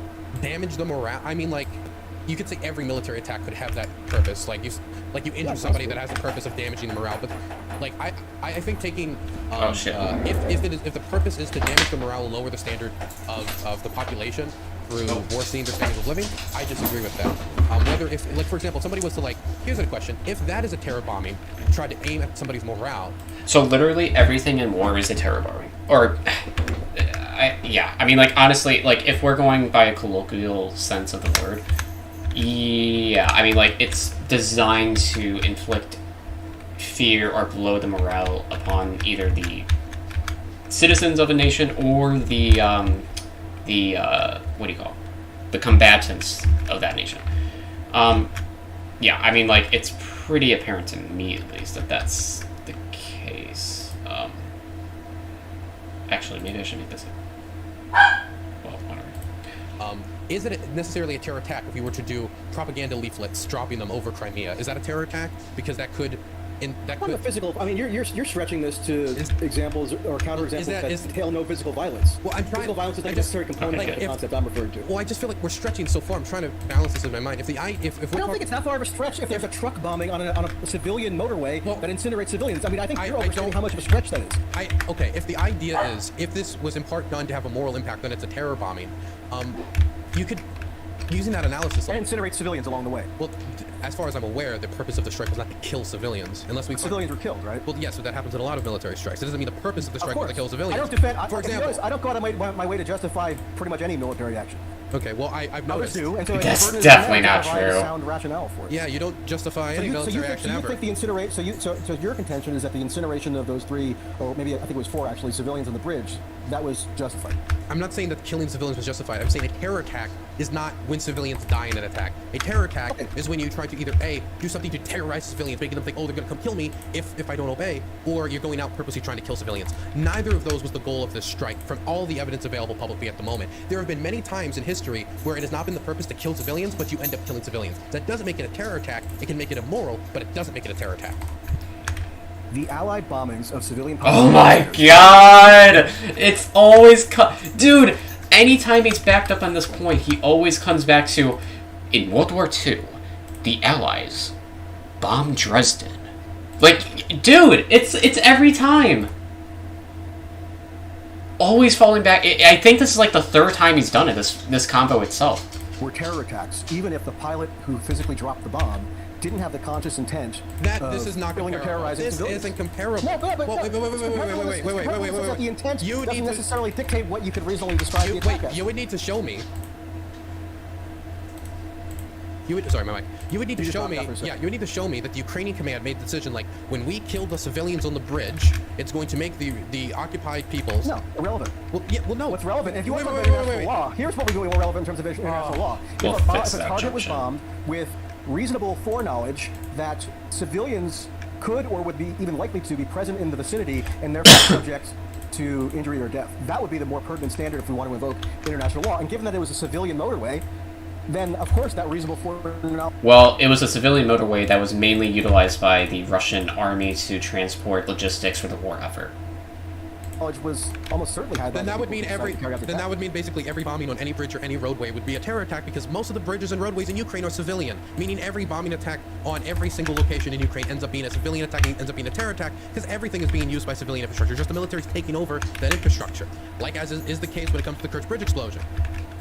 I mean, I almost think that it's sort of, it's a bit irrelevant to focus too much on the word terror. I know you think it's very important. Saying that It's carries so a important. connotation There's that a whole people reason I'm react talking to you. But Yeah, hold of on. course it But does. more important, Wait, hold on. don't say. Wait, no. Don't Don't fuck with me. Don't fuck with me. Don't, Is it your contention that it was just? Don't fuck with me. You're fucking with me. You're saying you think that some people might interpret it this way.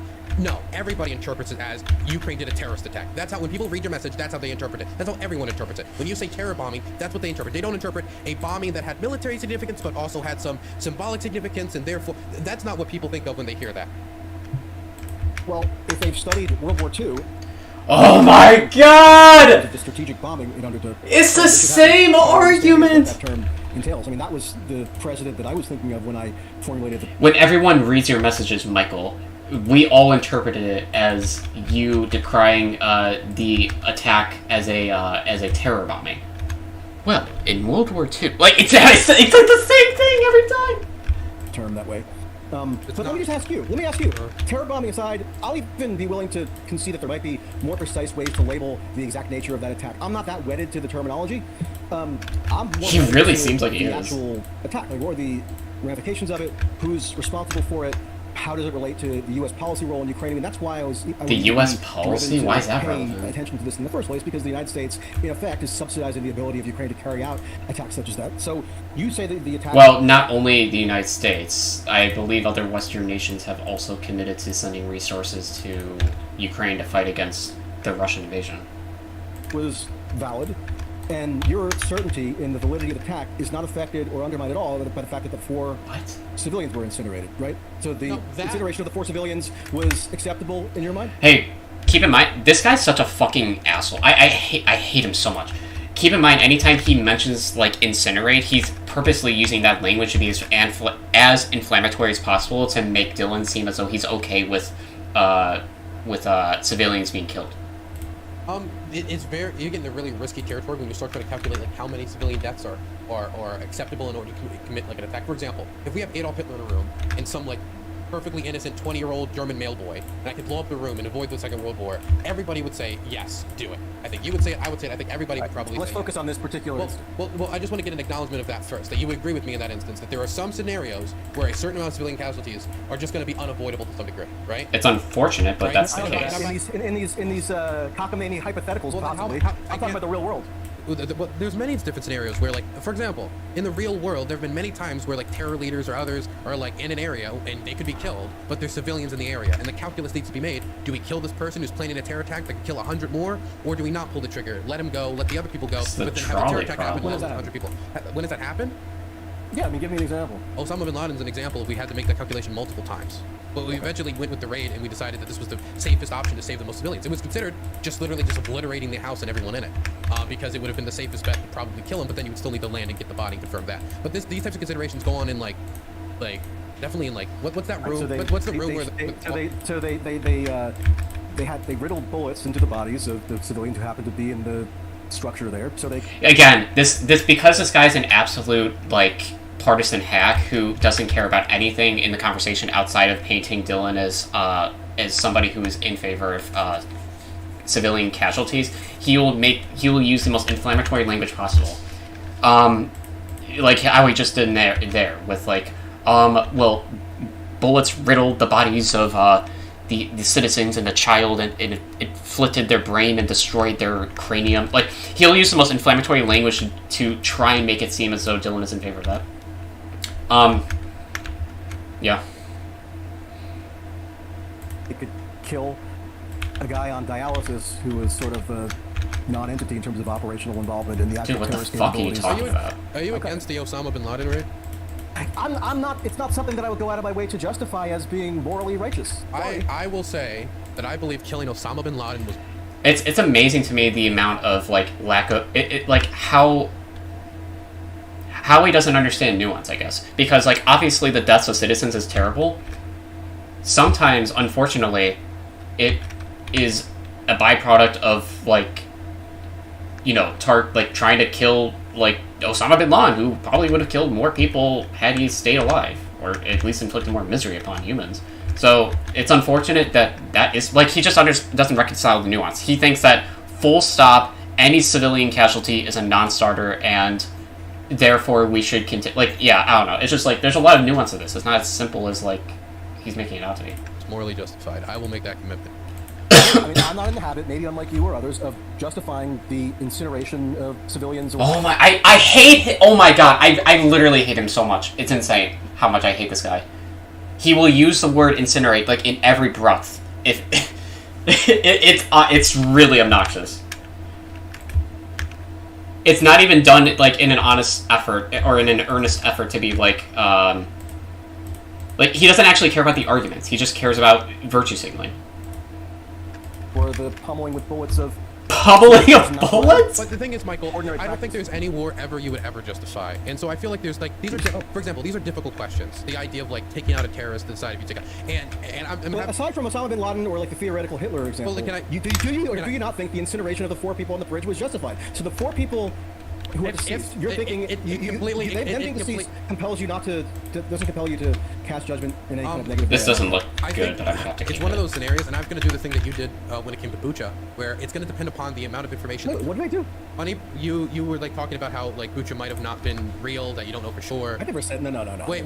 Are you 100% positive of that? Because I have the clip from April 5th when you wanted... I said it might have never been real. Wait. Let me be clear. You were making the accusation on April 5th. He got caught. On an Indian TV show. You were with somebody from Kiev. I don't know the name of the host. I don't know what it is with Indian TV shows. They have like 12 or 13, 14 fucking guests or whatever. Where it was on those Republic. Panelists are like it's like a circus. It's insane. It's worse than American TV. It's very bad. I should bring that back to Twitch. But you were on the show, and when they were talking about Bucha, and they were playing footage of Bucha, and I have the clip if you want to watch it, so everybody knows the full context of what you said. Yeah, play it. Go ahead and play the full thing. Okay, I can pull up the full thing. But from what I garnered from this, let's play the full thing. But let's have you. I mean, why don't I mean? Critics rave. John Wick is like a Greek epic. It's a cinematic. He's about to get caught live. Or not, it's fine. I mean, I'm the one who's being interviewed here. Why don't I mean? Okay. You don't have to answer or not. It's fine. I mean, I'm the one who's being interviewed here on the hot seat or whatever. No, I'll answer your question. Just give me a second. So, like, do you not think that the death of those 4 civilians was a justified attack that you fundamentally support? I actually don't know if there's a way of responding to this, like that, where you're like correct. Obviously, this is an opinion, but like the opinion is determinative of to what extent they were able to Ukraine, that is, to advance their ability to win the war.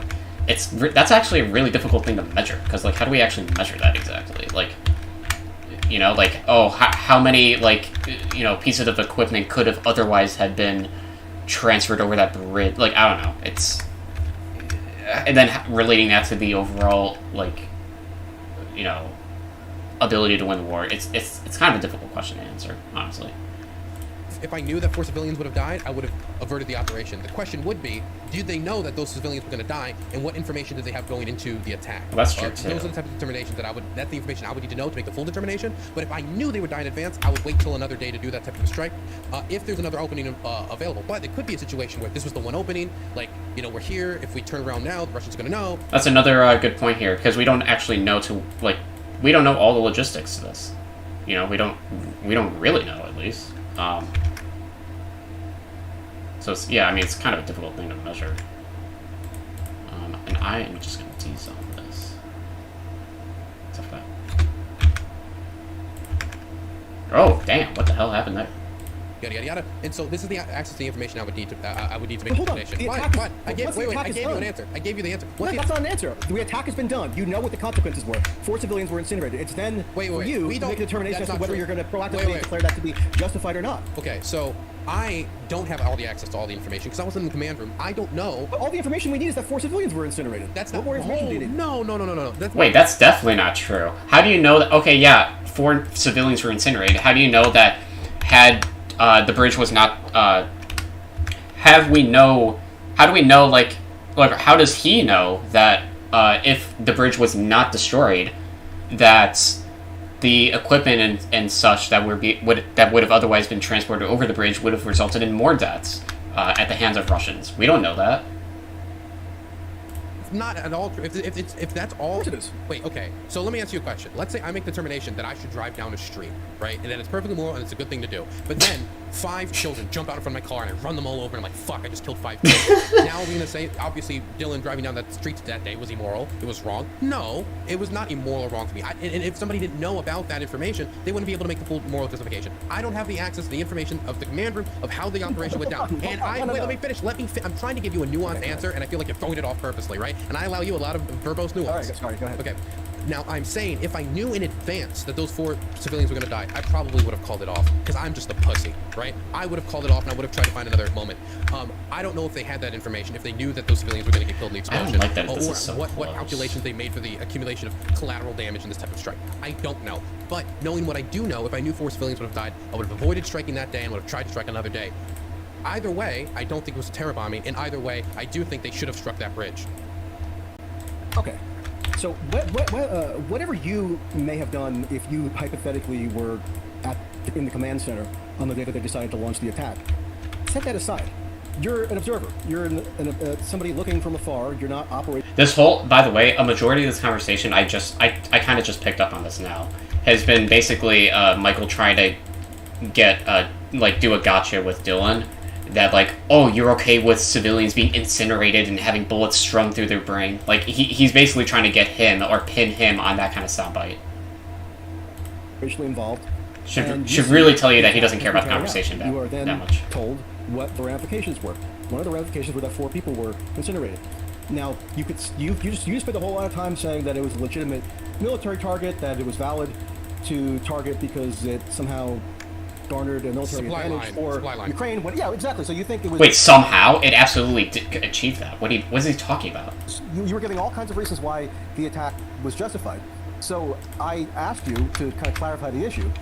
Given your statements as to the justifiability of the attack, that therefore means that the incineration of the 4 civilians doesn't undermine your statement that the attack was justified. So not how you would have done it ideally or how the people who did the attack personally should have carried it out logistically, but once it's done, once you can evaluate what consequences it had, you still come ultimately to the conclusion that it was justified, right? I believe that it was a justified strike, yes. Okay, so the notwithstanding the incineration of 4 civilians, it's game time. Again, wait, hold on. He's ready. He's ready. They're ready. You think it was justified?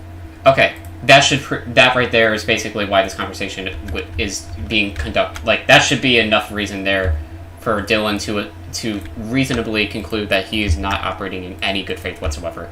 He is specifically wanting to pin Dylan on the "you're okay with civilians dying, huh? You're okay with civilians dying." Like, he wants him so badly to be okay with it, so that way he can use it as a soundbite. Absolutely. Okay, so where you and I differ is that I don't think I've ever, since I've been at least an adult with any kind of moderately sophisticated understanding of the world, my understanding is sophisticated. This coming from the same guy oh my god, who constantly misinterprets the political or geopolitics of World War II and misappropriates any terminology thereof. Like, holy shit, man. This guy has a very little bearing on what the real world actually entails. No, I mean, like, since I've been anything other than just sort of a impetuous sort of teenager or whatever, I've never gone out of my way to justify. Now implying that the beliefs held by people such as Dylan are impetuous teenagers? Awesome. By any military action that led to the incineration of civilians. So that's just I guess a philosophical gulf between us. Okay, okay. Any war is going to lead to dead civilians. That's an inevitability of warfare. Do you agree with that basic premise? Okay. Therefore, I agree. That's why warfare ought to generally be avoided. But that also makes me think that there is... maybe Russia shouldn't have invaded then. I don't know. There's basically no scenario, unless it's literally forced upon you, and even then, I think you would try to avoid it, that you would ever declare war, right? Like, I think, like, I can't imagine a scenario, Michael, where you would actually say, this is a justified use of force of the state. And so, me thinking that, I just kind of feel like it feels like this is a very difficult moral question for people to parse, the idea that making decisions that could lead to the deaths of civilians, but doing it for the greater good of society or your people or your nation. These are determinations that all world leaders, all governments have to make. And I feel like your answer to the question is, I just don't want to answer it. And you just avoided it altogether. Oh, I'll happily answer it.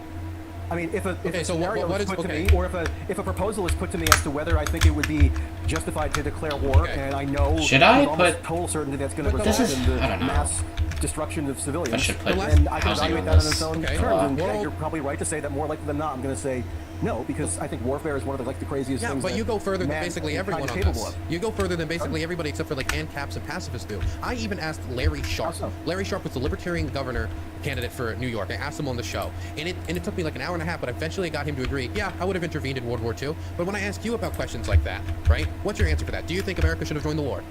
Well, I mean, I know people in the comments or whatever who don't like me to begin with, which is fine because, you know, I'm not going to please everyone. I accept that. But, like, my unwillingness to give you a flat yes or no answer to that is going to be interpreted as me evading the issue or being suspicious or somehow dissembling. What That's just specific not the case. question do I need to ask that you? question is in no possible sense conducive to a flat yes or no answer. It simply isn't.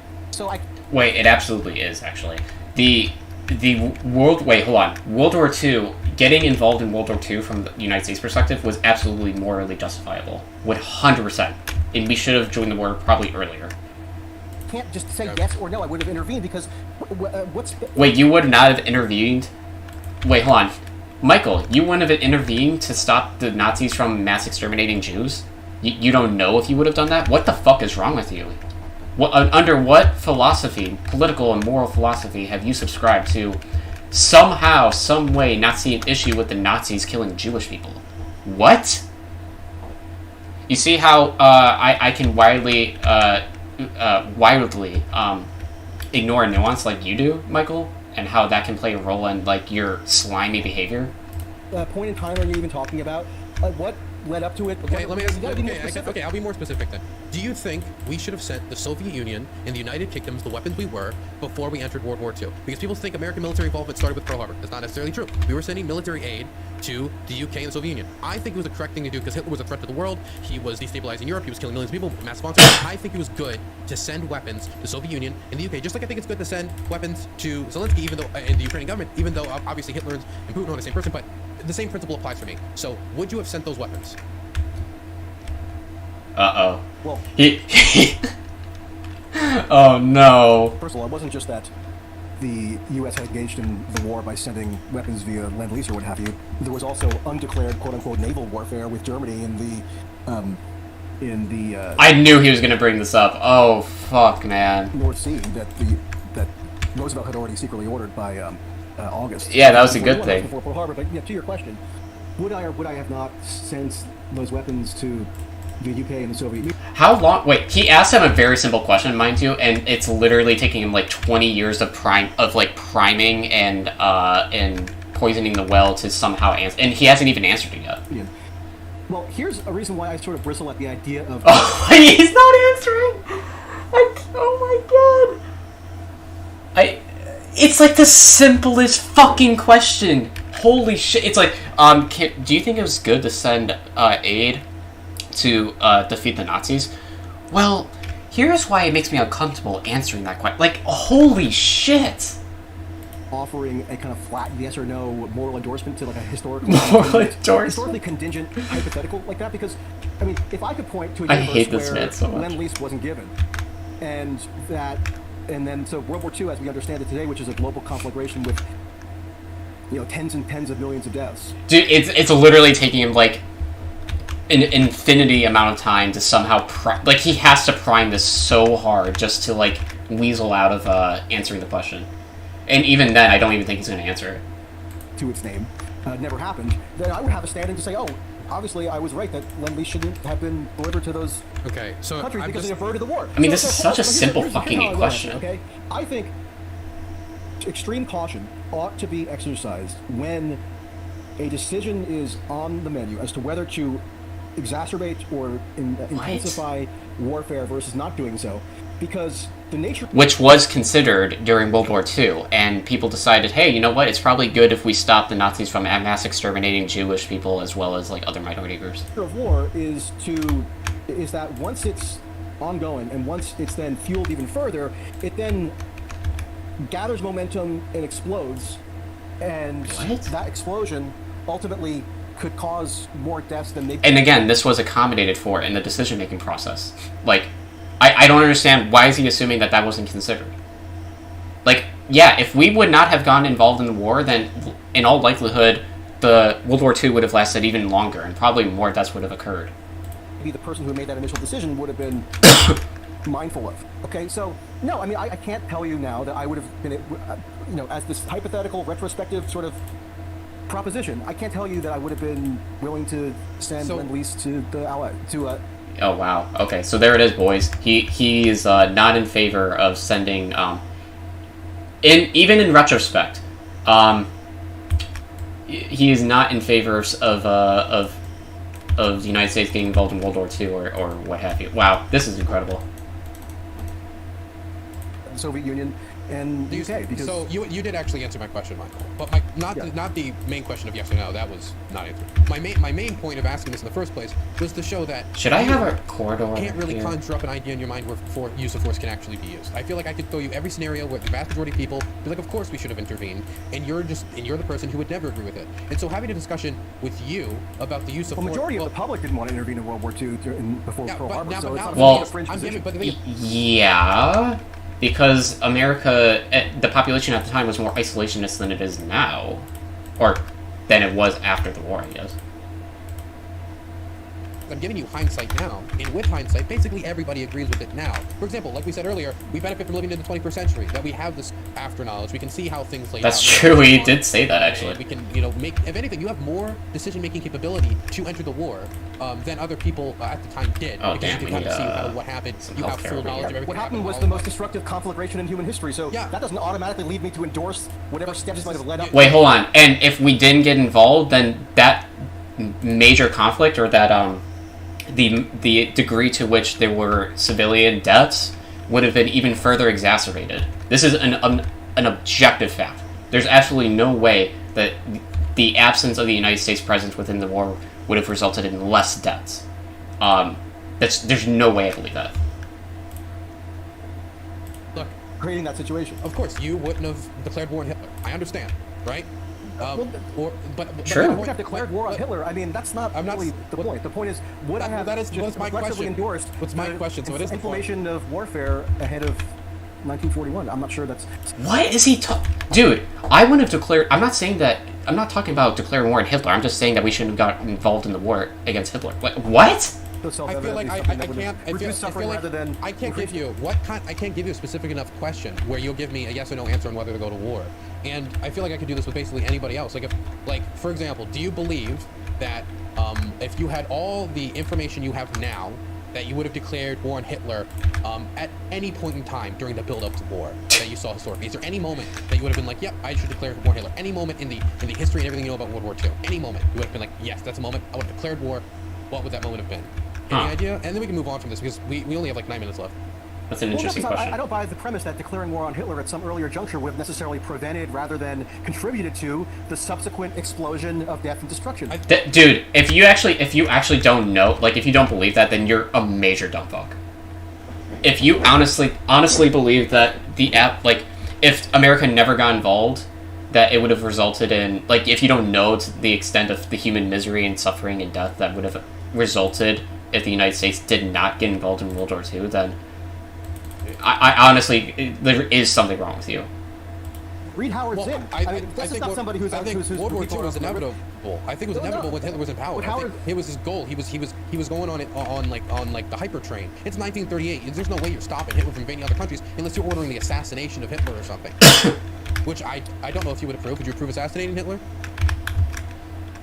Hold on, I'm looking up a quote. I want no, because he first off, he'll never answer that question. But second off, the answer he would give is no, because he's against the death of humans as a concept, which I mean is kind of dumb.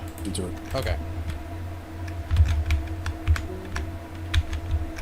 And then we're gonna have an awkward pause because it's gonna take. Okay, but can we just? I think the main thing that's happening here is my main point is that your standards for use of force are completely different than the vast majority of standard for the use of force. Man, I don't know if I should even zone all this shit. Okay, I'm not. But that's this not is mostly for what I'm trying to say is transportation. It's very difficult for me to talk to you about just how civilians dying in war and what the amount of civilians you would accept and what the amount of civilians you wouldn't accept, because your position is going to basically be no in every single instance always, when the vast majority of people just don't work off of that same moral spectrum. So it's very difficult for me to go back and forth with you about maybe this shouldn't even be a non-terror strikes like this should be a collector. Well, I mean, if that's the effect I have on you, I don't think it's a terrible thing for there to be a higher burden on justifying the employment of lethal military force. This has to be a collective than for this to be. Generally tends to be. Like, I mean, maybe useful everybody would to be better us. off if that burden were actually substantially higher than it is, because then maybe there would be less warfare, which everybody seems to, at least in theory, agree is a regrettable thing to have, a regrettable phenomenon, but yet always come around to endorsing it one way or another. But I really do think there are instances in the world where you use that force, and I feel like Yeah, I mean, like, unfortunately, because the world sucks, you kind of have to, like, violence is sometimes necessary. Like, I mean, like, if somebody, like Hitler is gonna, like, start, like, genociding a group of people, then I actually do think it's more than justifiable to intervene, even if it includes, like, killing some Nazis. your ideal, the way you have dealt with conflict, I don't think you'd be able to deal with war. I don't think you ever would have declared war on the Germans or the Japanese or sent aid or anything in the lead up to World War II. Oh boy, is this going to be a heavy I'm traffic saying this flow. as an observer of you, right? At the end of the day, I can't tell you what you would have done. I have the feeling that you would have basically made the United States stay out of it for the entire time. Possibly traded. I don't know if you would have done the trade or not. And so what I'm more trying to get at is it's okay to want to have a high barrier for doing a strike or a high barrier for wanting to go to war, because it's a disastrous decision that hopefully no nations have to make the decision to go to war.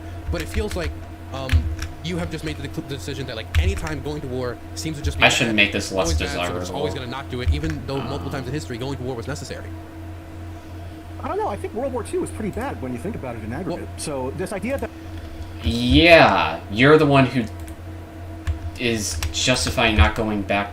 You're the one who probably would have gone to war with Hitler. it's so obvious that the intervention at the point it happened was the best possible outcome doesn't seem to me to be consistent with what the ultimate consequences of World War II were. Is there any intervention we ever did that you agree with? I mean, it's amazing to me how many people think their pro-interventionist basic disposition is justified by the intervention that occurred in the greatest conflagration in human history, like as though that's just one proposition there flows from the other. Yeah, we helped put a stop to it. Like the United States entry. Yes, we did. We helped defeat the Nazis when World War II was over. Okay, I found it. Gotcha. You want to say it? Yeah. So this is Howard Zinn, right? So, I mean, people think I'm a right-winger or this is some sort of isolationist position that's reminiscent of Charles Lindbergh or something. Here's what he wrote in 1991, okay? And he fought in World War II, Howard Zinn. Not only did waging war against Hitler fail to save the Jews, it may be that the war itself brought on the final solution of genocide. This is not... Wait, are we really... Wait, who is he? First off, who is he quoting? But second off, Hitler was already mass exterminating Jewish people anyway. The final solution was obviously a last-ditch effort when the loss of, where the Nazis felt as though they were going to lose became more apparent. But that final solution would have been taking place anyway, eventually. So I don't understand what the alternative Michael would advocate for is. Is he just want the United States not to have waged war against, Nazis? And let them keep genociding people and destroying Europe? Is that really the best alternative here? To remove the responsibility from Hitler and the Nazis, but there's much evidence that really cleaned this up. Actions, cruel as they were, would not have turned to mass murder were it not for the psychic distortions of war acting on already distorted minds.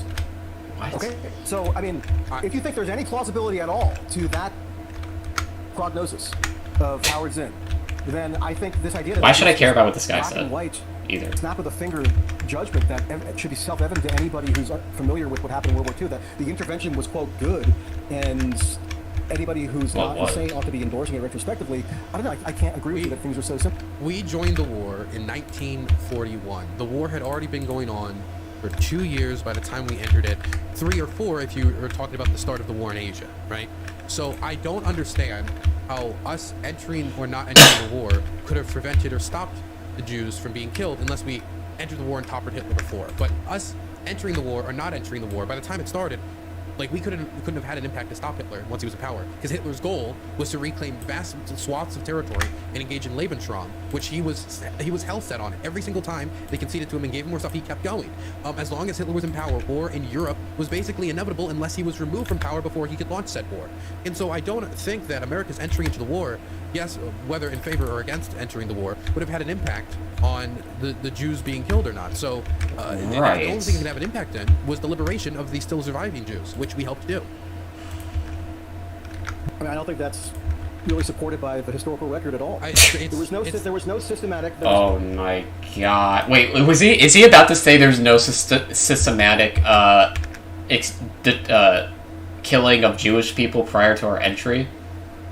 No, by any measure you could look to. Let me ask you a question. Oh, wait, hold on. This is even more. This is even dumber. He's saying there's no systemic murder. Full stop.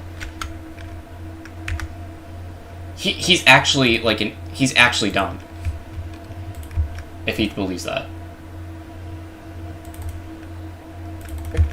I thought you wanted me to respond to me. Sorry. Okay, you're gonna respond, but I kind of respond. Yeah. There was no systematic plan executed in the stages of being even on the verge of being executed. What? Until on the verge? Earliest, June of 1941. Okay, so quite a while after the war had technically begun, if you date that to September 1st of 1939 with the invasion of Poland. And June of 1941 is the point at which the fanaticism and of the Nazi racial policy towards the Jews drastically started intensifying, because it was in conjunction with the opening of a gigantic new front of the war with the Soviet Union. So in other words, the warfare itself, and Norman Thomas, who was initially opposed to entering the war himself as a Socialist Party leader, would said this even in retrospect long after the war. The war itself, there's very good reason to believe, was a variable in intensifying or accelerating the Nazis' sort of lurch. Instead of so I guess he actually is defending. He's actually making the argument that our involvement in the war resulted in more Jewish people dying, in spite of the fact that they are already getting mass slaughtered anyway. Into this demented fervor, one of the ramifications of which was the escalation of its campaign against the Jews, and that reached a peak post December of 1941, when the United States formally entered the war after Pearl Harbor. It wasn't until that point that the final solution, as such, was actually initiated in any substantial way. So this idea that people think that they have the moral endowment to just blithely declare that they know for somehow, with complete certainty, that the U.S. intervention and the interventionist policy that led up to its formal enactment with the declaration of war was like the best possible outcome, I think is idiotic. No, I actually don't think it's idiotic. I'm pretty sure that the United States getting involved in World War II was a net benefit to humanity and resulted in less deaths than otherwise would have taken place had they stayed out of the war. I think fighting Nazis and I don't know, stopping genocide is a good thing. Personally, I think, at least. I don't know about Tracy though. I mean, and that certainty wouldn't have been shared even by, even majorities of the public at the time. Okay. Yeah, because people back in the day were fucking retards. Okay. I mean, the Holocaust happened. World War II happened. It's the most destructive event in human history. Yeah. How does that justify anything that contributed or was even? Do you believe that Hitler could have led a peaceful government? Hitler could have led it. Oh, this is not a good. Do you believe that Hitler's beliefs and why he got elected to power and everything he believed, that he was never going to do that? That there was a possibility at some point where Hitler was like, I'm a peace-loving dude, man. I'd never. My answer to you was no, there isn't. It was fundamental. Because he wrote books about it. He wrote books about it where he talked in detail. Yeah, like didn't he? Okay, I guess he's never read Mein Kampf before. The fact that he outlined. Yeah. Okay. About the need to fight the Soviets, the communist scourge of Europe. He believed he was in an existential war for his race against the Jews and communism. The policies that he enacted were an extension of his beliefs and the beliefs of the Nazi Party, which believed it was going to fight an inevitable war with communism and Jewish Bolshevism under their own descriptions, right?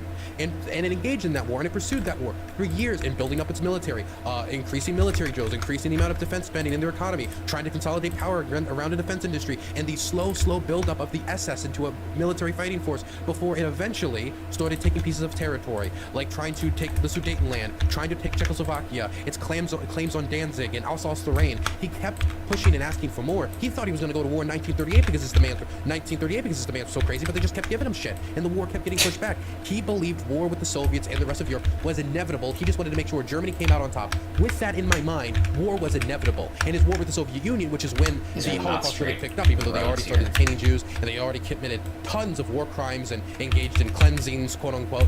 That was inevitable under Nazi leadership. I do believe that was inevitable. And even if you remove the Holocaust and the specific systematic killing, the amount of other types of war crimes alone justify intervention. I mean, I could give you a dozen other top, extremely well-regarded historians who just don't share your opinion that it was a preordained inevitability for there to be this massive global conflagration. The historians are probably like fucking people from like Soviet Union or some shit. I have no idea. I have no idea who he could possibly be referring to, because I can't imagine anybody ever somehow thinking that this was like I don't know. This is really fucking stupid. An account of Hitler's personal designs. I mean, Arno Meyer. Read his book, Why Do the Heavens Darken? Who are these people? Is not that war was written in this in stone tablets as this utterly unavoidable outcome, or at least the extermination of Jews was written in stone as that outcome. But it was a function of the ramping up. Can I get an agreement that the war was inevitable, though? With Hitler, if Hitler's in power, he's going to declare war. A lot of people like to proclaim the inevitability of war. With Hitler, yes. That lets them off the hook with for Hitler, their own decision making. If Hitler stays in power, I mean, wait, he's gonna hold these people he's gonna hold the Allies to higher scrutiny than the person who was annexing territory, invading other nations, and slaughtering civilians? Does he not remember that the straw that broke the camel's back was the invasion of Poland for simple territorial expansionism? So that's held to less scrutiny than the Allies coming into war to stop that. That makes absolutely no sense. They could have killed Hitler. They could have assassinated him. They could have done like something else to get rid of him. But out of those scenarios where Hitler stays in power and there's no shift inside of Germany, his end goal was war. And if that's his end goal, was dominating Europe and starting the 1,000-year Reich, then he can only achieve that through warfare. I mean, I just think it's convenient for people to assume that war is inevitable, and then that somehow justifies... That doesn't apply in this scenario. Michael. God damn it, Michael. That doesn't apply here. Anything they might do, which contributes to the likelihood of war breaking out, because, it was inevitable anyway, so, nothing we do... Would you agree with me that in the vast majority of universes where Hitler's in power in Germany for a significant period of time, he's gonna go to war? That he has goals, and maybe there's 0.01% universe where Hitler's a pacifist, or 0.01 universe where somebody shoots Hitler. He's actually thinking about it. It's not literally inevitable, but in the vast majority of situations, that's going to happen, right? The vast majority of situations, if Hitler's in power and the Nazis are in power, war is inevitable, and you should prepare for that and respond to that if you see somebody preparing to conquer Europe. I don't accept the inevitability of war, because I think it justifies conduct which oh my God. contribute to the likelihood of the onset of war. I mean, my question... This doesn't make any sense, even if you just, looking at World War II especially, Hitler invaded fucking Poland, okay? And in hindsight, keep in mind, there was plans on doing even more shit and going into Russia. The man was a fucking raving psychopath. You really don't think war was inevitable? Are you kidding me? Honest to God, he has to be being intentionally obtuse. I cannot I refuse to believe that anybody is this fucking stupid. To answer my question, I asked you, in the vast majority of scenarios where Hitler's in power for a significant period of time in Germany, do you think that Hitler goes to war? The vast majority of scenarios. So I'm not even saying it isn't necessarily inevitable, but with Hitler in power, do you think that the vast majority of those scenarios play out, he ends up declaring war on somebody? I have no idea. I don't even know how to answer that. In the vast majority of scenarios, what does that even mean? Dude, this guy is so... honestly, I don't even know what to say. I don't even know what to say. I can only look at the scenario as it transpired. Okay. And the scenario was that contemporaries, people who were actually in positions of power and who were evaluating the situation in real time were nowhere close to the level of just unflinching certainty that you are right now in hindsight about war being this. Because we have hindsight and we can see what Hitler was about and what his plans were. We have because the thing hadn't happened in real time, so they were making real-time determinations. I am about asking you how to now, alter the course of events. not then. I'm asking you now. Now, with the hindsight and knowledge of who Hitler is, looking back at Adolf Hitler ruling Germany in the majority of scenarios, excluding he gets assassinated or there's some communist uprising, some other bullshit, he is going to declare war on other European countries because that's foundational to what he and his party believes in. I have no clue. You can just read Mein Kampf. He gave he was like, I'm going to do that. I'm going to do. It's like very clear, like what his goals were, what he wanted to do. He believed he was in a death struggle with Soviet Bolshevism. How you engage with a death struggle with Soviet Bolshevism without a war against Soviet Bolshevism? I mean, this idea that his rantings in Mein Kampf kind of cosmically determines how a war would happen decades later. You can look at mystical thinking. Okay, so if I can easily just ask. I swear to God, it's like if a school shooter writes a manifesto about how he wants to like, or she wants to like mass like do a school shooting. We actually can't. I can't know that like it's because they hate like their students or being bullied. Like they'll explicitly say it in the manifesto itself, but even that isn't too much. I mean, I read a book actually recently. Lord Halifax, who was the foreign secretary of the United Kingdom at the time, said in his own personal notes that he knew that once the United States extended this, once the United Kingdom extended this so-called security guarantee to Poland in this spring of 1939, that war was a virtual inevitability. So, I mean, I could ask you, if that security guarantee wasn't extended, would war have happened? I don't know. Yes. And there's so many moving parts and so many variables that to just focus in on the sort of interior grandiosity of Hitler at the exclusion of anything else, I think kind of misapprehends the gigantic confluence of reasons why war happened. What is he dude? With hindsight, we can look at the actors involved, what their motivations was, look at the private documents, exactly what their plans were from the get-go, and I'm saying there is no way that Germany can stay a peaceful nation for an extended period of time if Adolf Hitler is their chancellor. Because it's impossible, because his primary goal is to turn them into a non-peaceful nation. That is like saying we need to put somebody whose primary goal is to build up the steel industry, make them president of a country for like 20, 30 years, or however long they're dictator, and they're not even going to touch steel. If it's their primary goal, they're going to go in favor of it. They're going to pursue it. And he did, and then he engaged in one of the most horrific war in human history. I do not think it's a stretch for me to say that we could calculate that the majority of scenarios where Hitler stays in power for a long, extended period of time in Germany, with his primary goal being war, that he'd most likely go to war, and therefore we should do stuff to prevent him from conquering Europe. Okay. I mean, I'm not sure what else to add. The intervention that was taken, and that's in the historical record, and doesn't require consideration of all these sort of alternate universe scenarios, resulted in what it resulted in. It didn't prevent a war.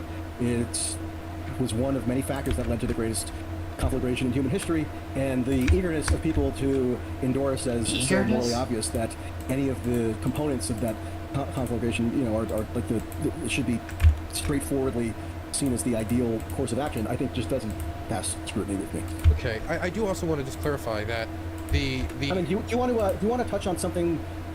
Since we've broken our rule already and gone over 2 hours, which is fine. I don't mind, but you want to like transition to maybe like a concluding sort of segment here, or like a concluding topic? Sure. Well, I had a thought about the International Criminal Court actually. That is like sort of.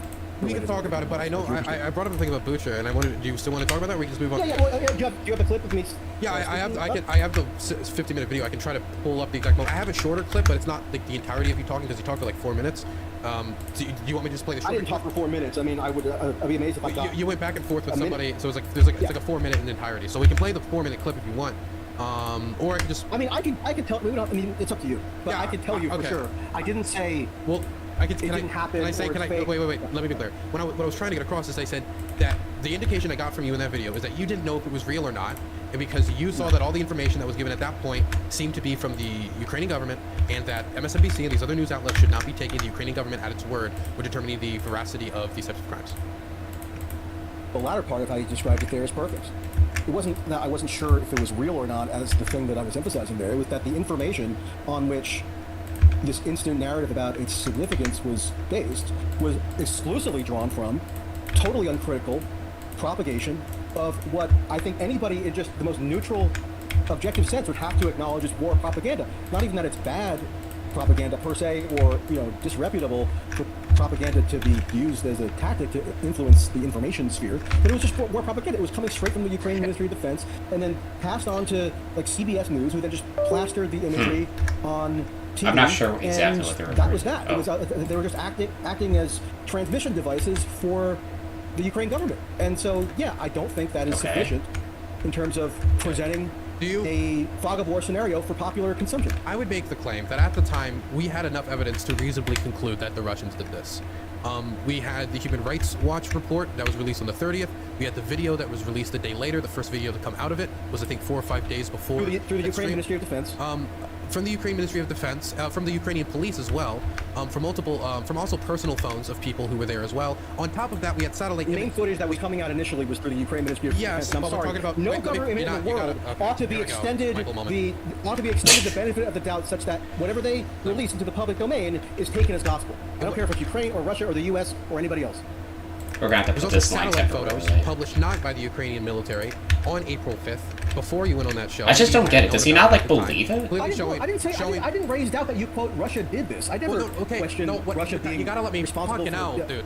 You gotta let me. If I can't finish, and you don't even know what I'm asking, what I'm saying. I'm not saying that you ever said the Ukrainians did it, and I'm not even saying that you said that the Russians didn't do it. What I'm saying is I believe at the time there was enough substantial evidence. We had satellite photos, we had footage from the ground, we have testimony not only just from the Ukrainian government but from journalists on the ground independent of the Ukrainian government. The journalist in question, who you are on the show with, even said to you at the time, like, I have my journalists on the ground in Bucha right now, filming the graves. We have people going through the stuff. Are you saying that those are fake? And of course, you weren't saying they were fake, but they were independent reports. We already had eyewitness testimony, satellite photos, videos from phones, videos from the government, and testimony from journalists on the ground who got there before a lot of other people got there. The own news station you were on were even telling you this, that their journalists were on the ground and they're documenting this. And so my question is, what was the standard that needed to be met for you to say, okay, now I know the Russians did it? Because I thought that standard had already been met.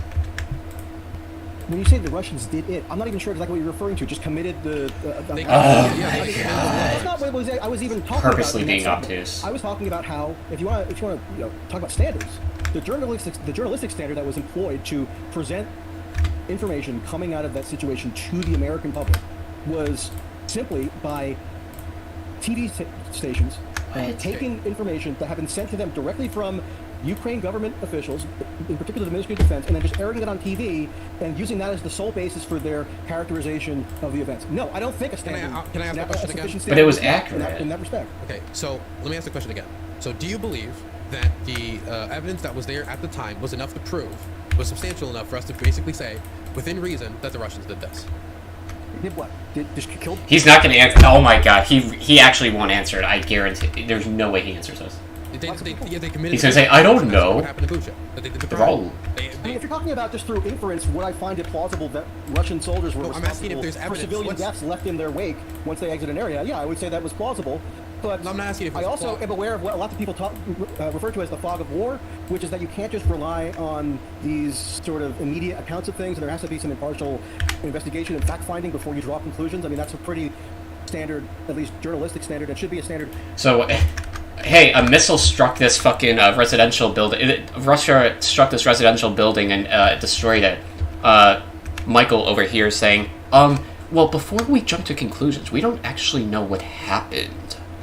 As it shows a video of a missile hitting a residential building. Epistemic standard for most people. So no, I wasn't willing to just act as though I had more. I'm not really sure why we're having issues over here. To draw some kind of overarching conclusion about the significance of the event. I didn't deny that, quote, Russians did it in the sense that, of course, they were the occupying power, and if there are bodies lying around, I feel like it's there's the a way reasonable it's likelihood that positioned. they were guilty of causing those deaths, but I couldn't prove anything or disprove anything. And then months later, when the New York Times did a fairly meticulous investigation and showed, I think, beyond any reasonable doubt that Russian soldiers had maybe because it committed was on the left side. Portion of the deaths that are attributed to the Bucha incident, then yeah, I said it publicly that this seems like it's no longer. It seems like it would not be in any doubt, and it's been substantiated that there's Russian culpability for these particular deaths. So that's what I'm asking you, because I believe the standard of proof had been hit by April 5th. Once the satellite photos had hit the ground, showing the bodies were in their territory while they were occupying it, after the Russians claimed that Azov planted the bodies there, then for me it was like that's it. That's the smoking gun.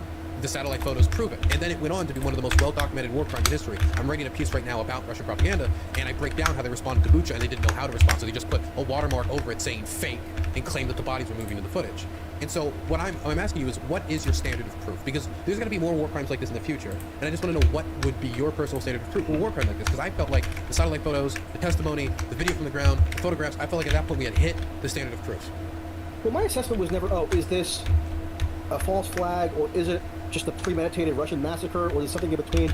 No, my standard was simply that if you want to opine on the wider political significance of this event, and you want to use it for political purposes to, agitate for a traditional provision of U.S. weaponry, or even, there were a lot of calls for a no-fly zone after that incident, then there has to be mindfulness as to the unreliability of initial accounts of events in any war scenario, because war is inherently chaotic, and that was basically all I said. But I'm asking you a follow-up question. Do you think it's journalistically defensible for no. on a Sunday morning to simply take material that's been given to them by the Ukraine Ministry of Defense and air it without any vetting at all? Do you think that's journalistically defensible? I'm going to ask you the question a fourth time. He's so mad over about. What's the question? My question is, do you believe... What's the question? I'm not listening. ...that at that time they had hit the standard, we had enough evidence, we had enough proof, and you were on this TV show that the Russians committed the massacre, that the Russians committed the war crimes. They lied about what happened. We had direct evidence that they lied about what happened through the satellite images, the photos on the ground, the video on the ground, the testimony. There's not enough evidence in the world that would ever convince Michael that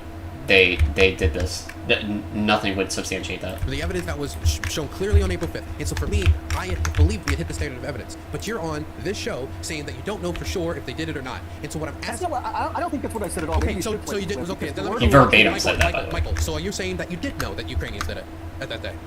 What? So did you? Ukrainians did it. Did you know that the Ukrainians did it? That the Russians did it? What did you do? What did you know at that day on April 5th? Then I didn't know. The point was I had insufficient facts to make any kind of conclusive judgment one way or another. I'm saying on yes, that's what a thing that happened in a war zone on the other side of the world that I can't independently verify. Okay. We're finally getting close. Our fingertips are touching right now through the spiritual void. Okay, Marianne Williamson style. Okay. And you see, Russians did it. Obviously, there are like gradations of what could be done. My statement is that's what I'm commenting on was your lack of knowledge about whether it happened or not. I believe we had met enough evidence. And so my question for you, as somebody who's in Ukraine right now, documenting war crimes, trying to document what's going on, what is the standard of evidence that you needed to be shown at that point that had not been shown already that made you hold back on concluding who had did it or not when directions all pointed towards, the Russians? I mean, the topic that I discussed on that show was not who done it. I'm asking you a follow-up. I think it's really interesting that he holds Russia to different levels of scrutiny than like the United States or the West, because like obviously like he simped for Russia, but additionally like it's just like so to me it's like really obvious though, I don't know.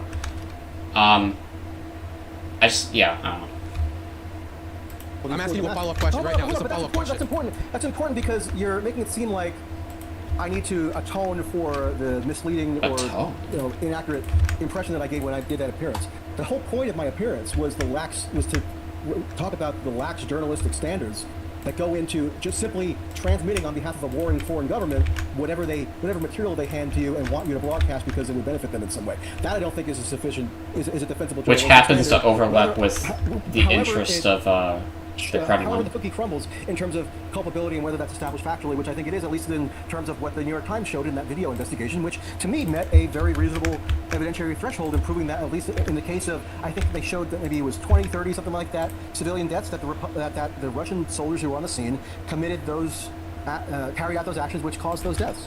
Okay, so that meant the evidentiary threshold for me.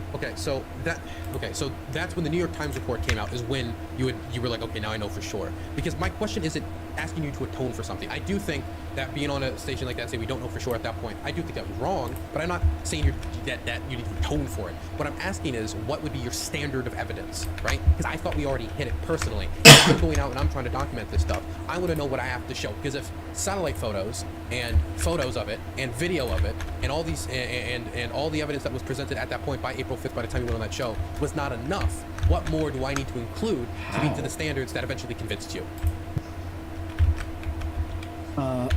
You need to provide evidence beyond a reasonable doubt that establishes culpability for with specificity, for the death that you're claiming was a byproduct of Russian or anybody else's actions. I mean, I don't know how else to put it. There's a way to assemble evidence where people fact die pattern like is left and right, clearly man. established. And again, I'm not arrogant enough to go on a Indian TV show and act as though I have any kind of unique authority or insight onto the culpability for an event on the outskirts of Kyiv, right? That wasn't my purpose in being there. I can't really...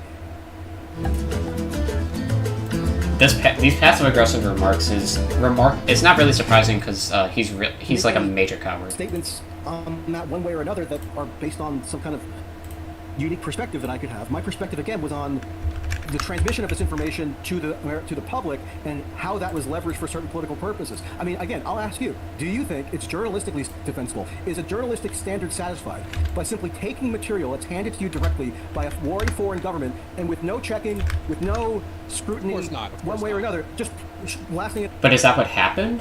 out on TV? That's what was done. Okay, so I don't know about the specific MSNBC Source? segment, and that's not what the thing. No, this was CBS. CBS. I thought I could have sworn you said MSNBC. There was one.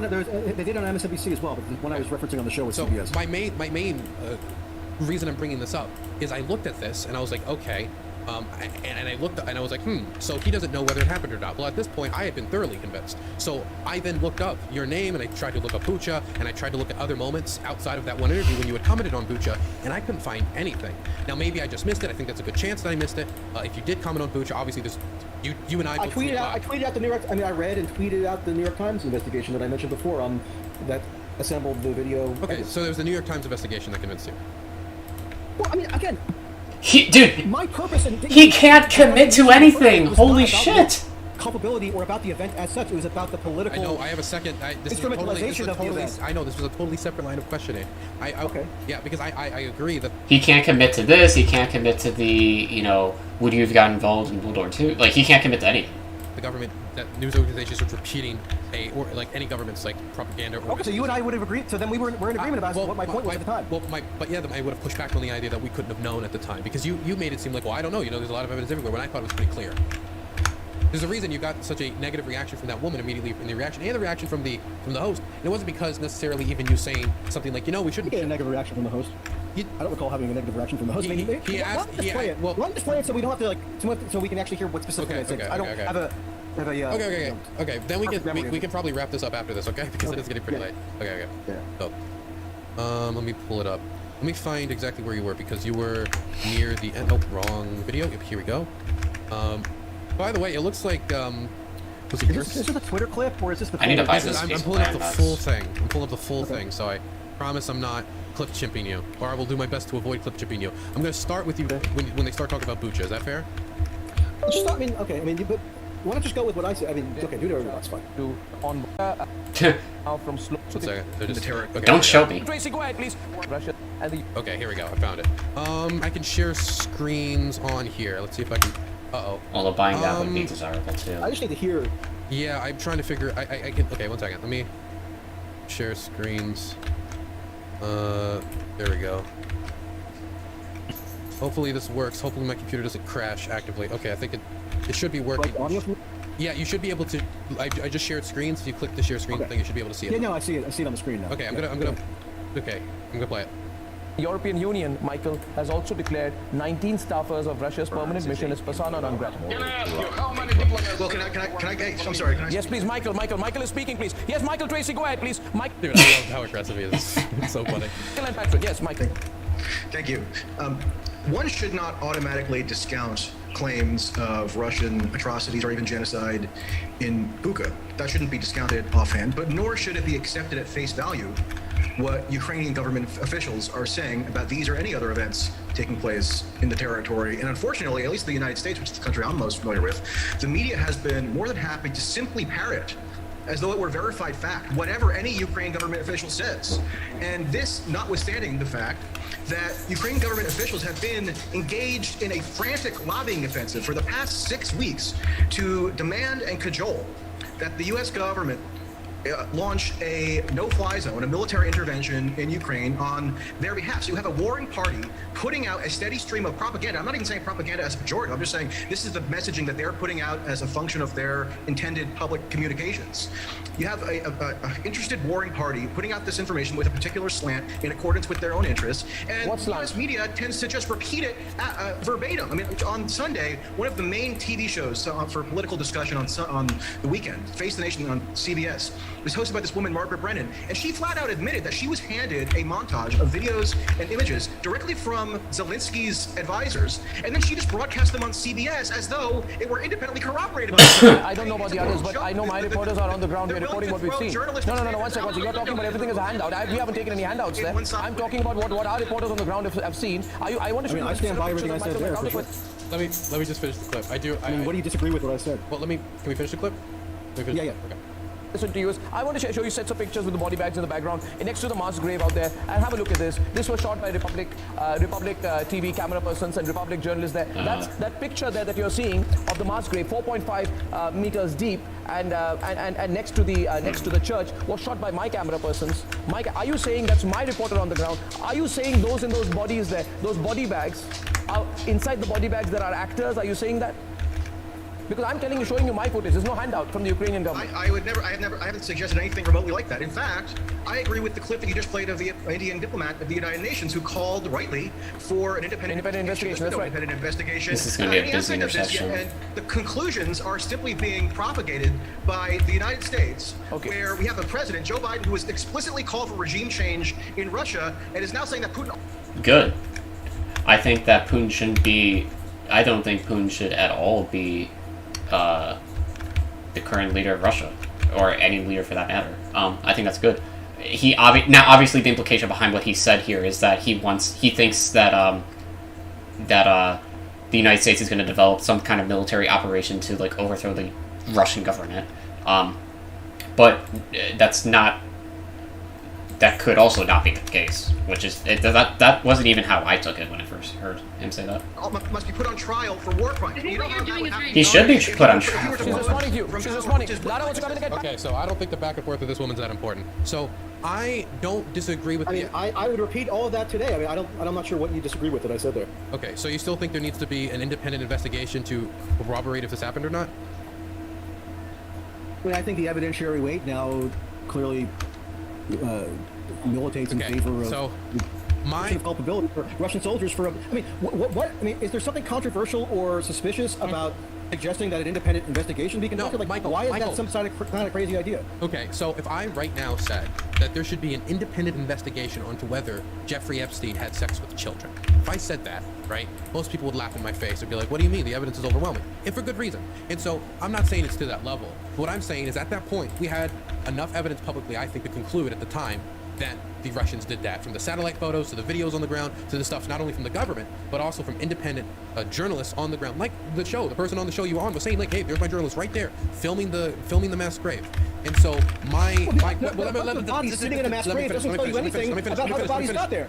How do you establish that if not with an investigation? The satellite photos were enough to pretty, I think, classify that this was done by the Russians, because they said that the bodies were planted by Azov, that they were fake actors. It can't be true that they were fake actors if those bodies were there for fucking weeks. And so the Russian narrative at that point had already broken down. They didn't know how to respond to it. And at that point, I had thought that it had a... Wait, let me finish.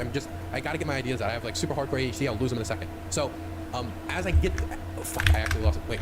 Okay, I'll get it. I almost got it. Okay, so they had to... Fuck, I lost it. Okay. The point is, if you show me... When I was talking there in that segment, that's gonna be ugly. It shows me video of a bunch of bodies in body bags sitting in a ditch. That's not dispositive proof of how the bodies got there or the circumstances that led to them being placed there. So how do you ascertain that information if not by way of investigation? Do you think the Indian diplomat that I referenced was crazy for saying we should have an investigation? You're trying to find a disagreement with the specifics of what you said when it comes to something like, an investigation. Of course, I don't disagree with that. What I disagree with is the idea that at that point we didn't have enough evidence to say that we did it. And so you didn't have enough conclusions. He even had to ask you a clarifying question on whether you think they're crisis actors, because they didn't know what your position on whether the Ukrainians or Russians did it was. And your position at the time, which you've told me now, was you didn't know for sure, and so you wanted to wait for more evidence to come out. And so this whole point of this questioning wasn't to just be like, Michael Tracey hates the people who died at Bucha. It's what are Michael Tracey standards for evidence, and are they too high or not? And whether or not what I should do in the future when I'm documenting war crimes in order to make sure that they meet the the Michael Tracey like level of approval, that you'd be like, yeah, that's for sure, the Russians did that, we know that. I mean, the standard that I guess I would posit would be, roughly speaking, a journalistic standard. Could it be published for public consumption? I don't know why people are such down that so easily. Every angle of it really factually is verified to a high I'm gonna make this a park, I think. of certainty, such that you're putting your name on what you're publishing being accurate. So if that's your standard, it's a pretty high one, and doesn't lend itself to kind of just easy conjecture or connecting certain I feel like dots having a because you think bridge come that from here it's to there, but probable it'd be a that little something might have disruptive. happened in a certain way. Because especially with war and the uncertainty that's almost inherent to war and the kind of chaos that engulfs anything to do with war, it's an even a bigger lift than usual, or an even heavier lift than usual to establish a fact pattern beyond any reasonable doubt. So no, some satellite photos showing something. We still have some time here, man. Again, as I opened by saying in that very segment, I wasn't ruling out, and I said it should not be ruled out that Russians were responsible for the kind of massacre that people were stating that they were responsible for. I was simply echoing what I later found out, because I hadn't read that or heard that the Indian diplomat said was, let's approach this, if we have to sort of make an assessment of culpability, let's gather the facts and okay, so the pinch point is right here. As best we can. Okay, so this is the last question tonight before we have to wrap this up, because I just need to ask this because you brought up. No, so by the way, if they had asked me, I would have ascribed a certain level of culpability to Russia, regardless. Maybe I of should the not make individual this an fact pattern, arterial. because at base level, they bore responsibility for launching the invasion in the first place. This is just so there are vectors of responsibility that flow to them from that initial. 72 is really so bad. Here's the question I want to ask you.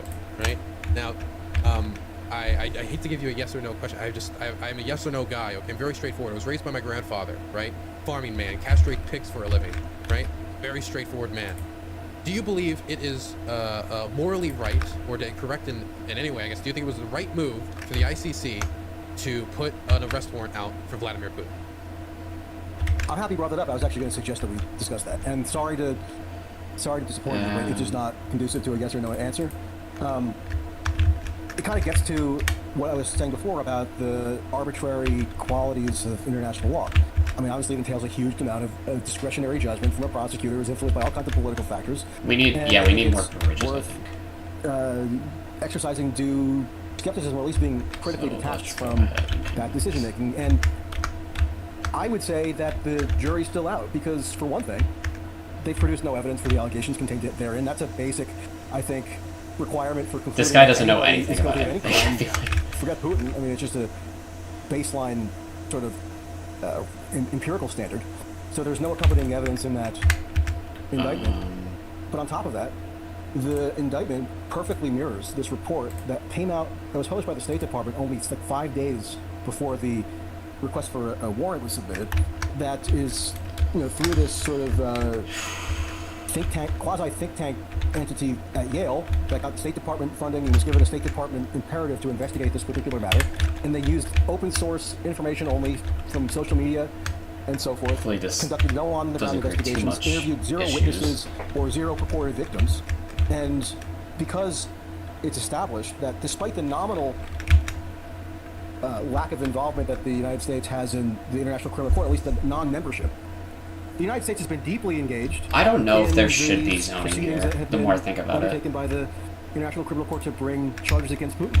Over here, fine, but maybe not over here. And one vehicle for that engagement has been the State Department, and another has been the Department of Justice. So, notwithstanding the United States denying expressly that the ICC has any jurisdiction over U.S. nationals, it still had no qualm about actually engaging operationally with the workings of that particular court, and the Congress actually has passed legislation that amended one of the governing provisions as to what level of engagement is permissible between U.S. agencies and international. Because it's Of course, just the US is causing involved, too right? much, The U.S. is too many issues. I think. deeply involved in these proceedings. It's not as though the ICC just came up with some sort of unassailable. Because it's like holding up judgment. traffic and shit. And People are also loading we up on it too have much. very clear evidence that, at the very least, the timing of that indictment being issued was leveraged for political purposes.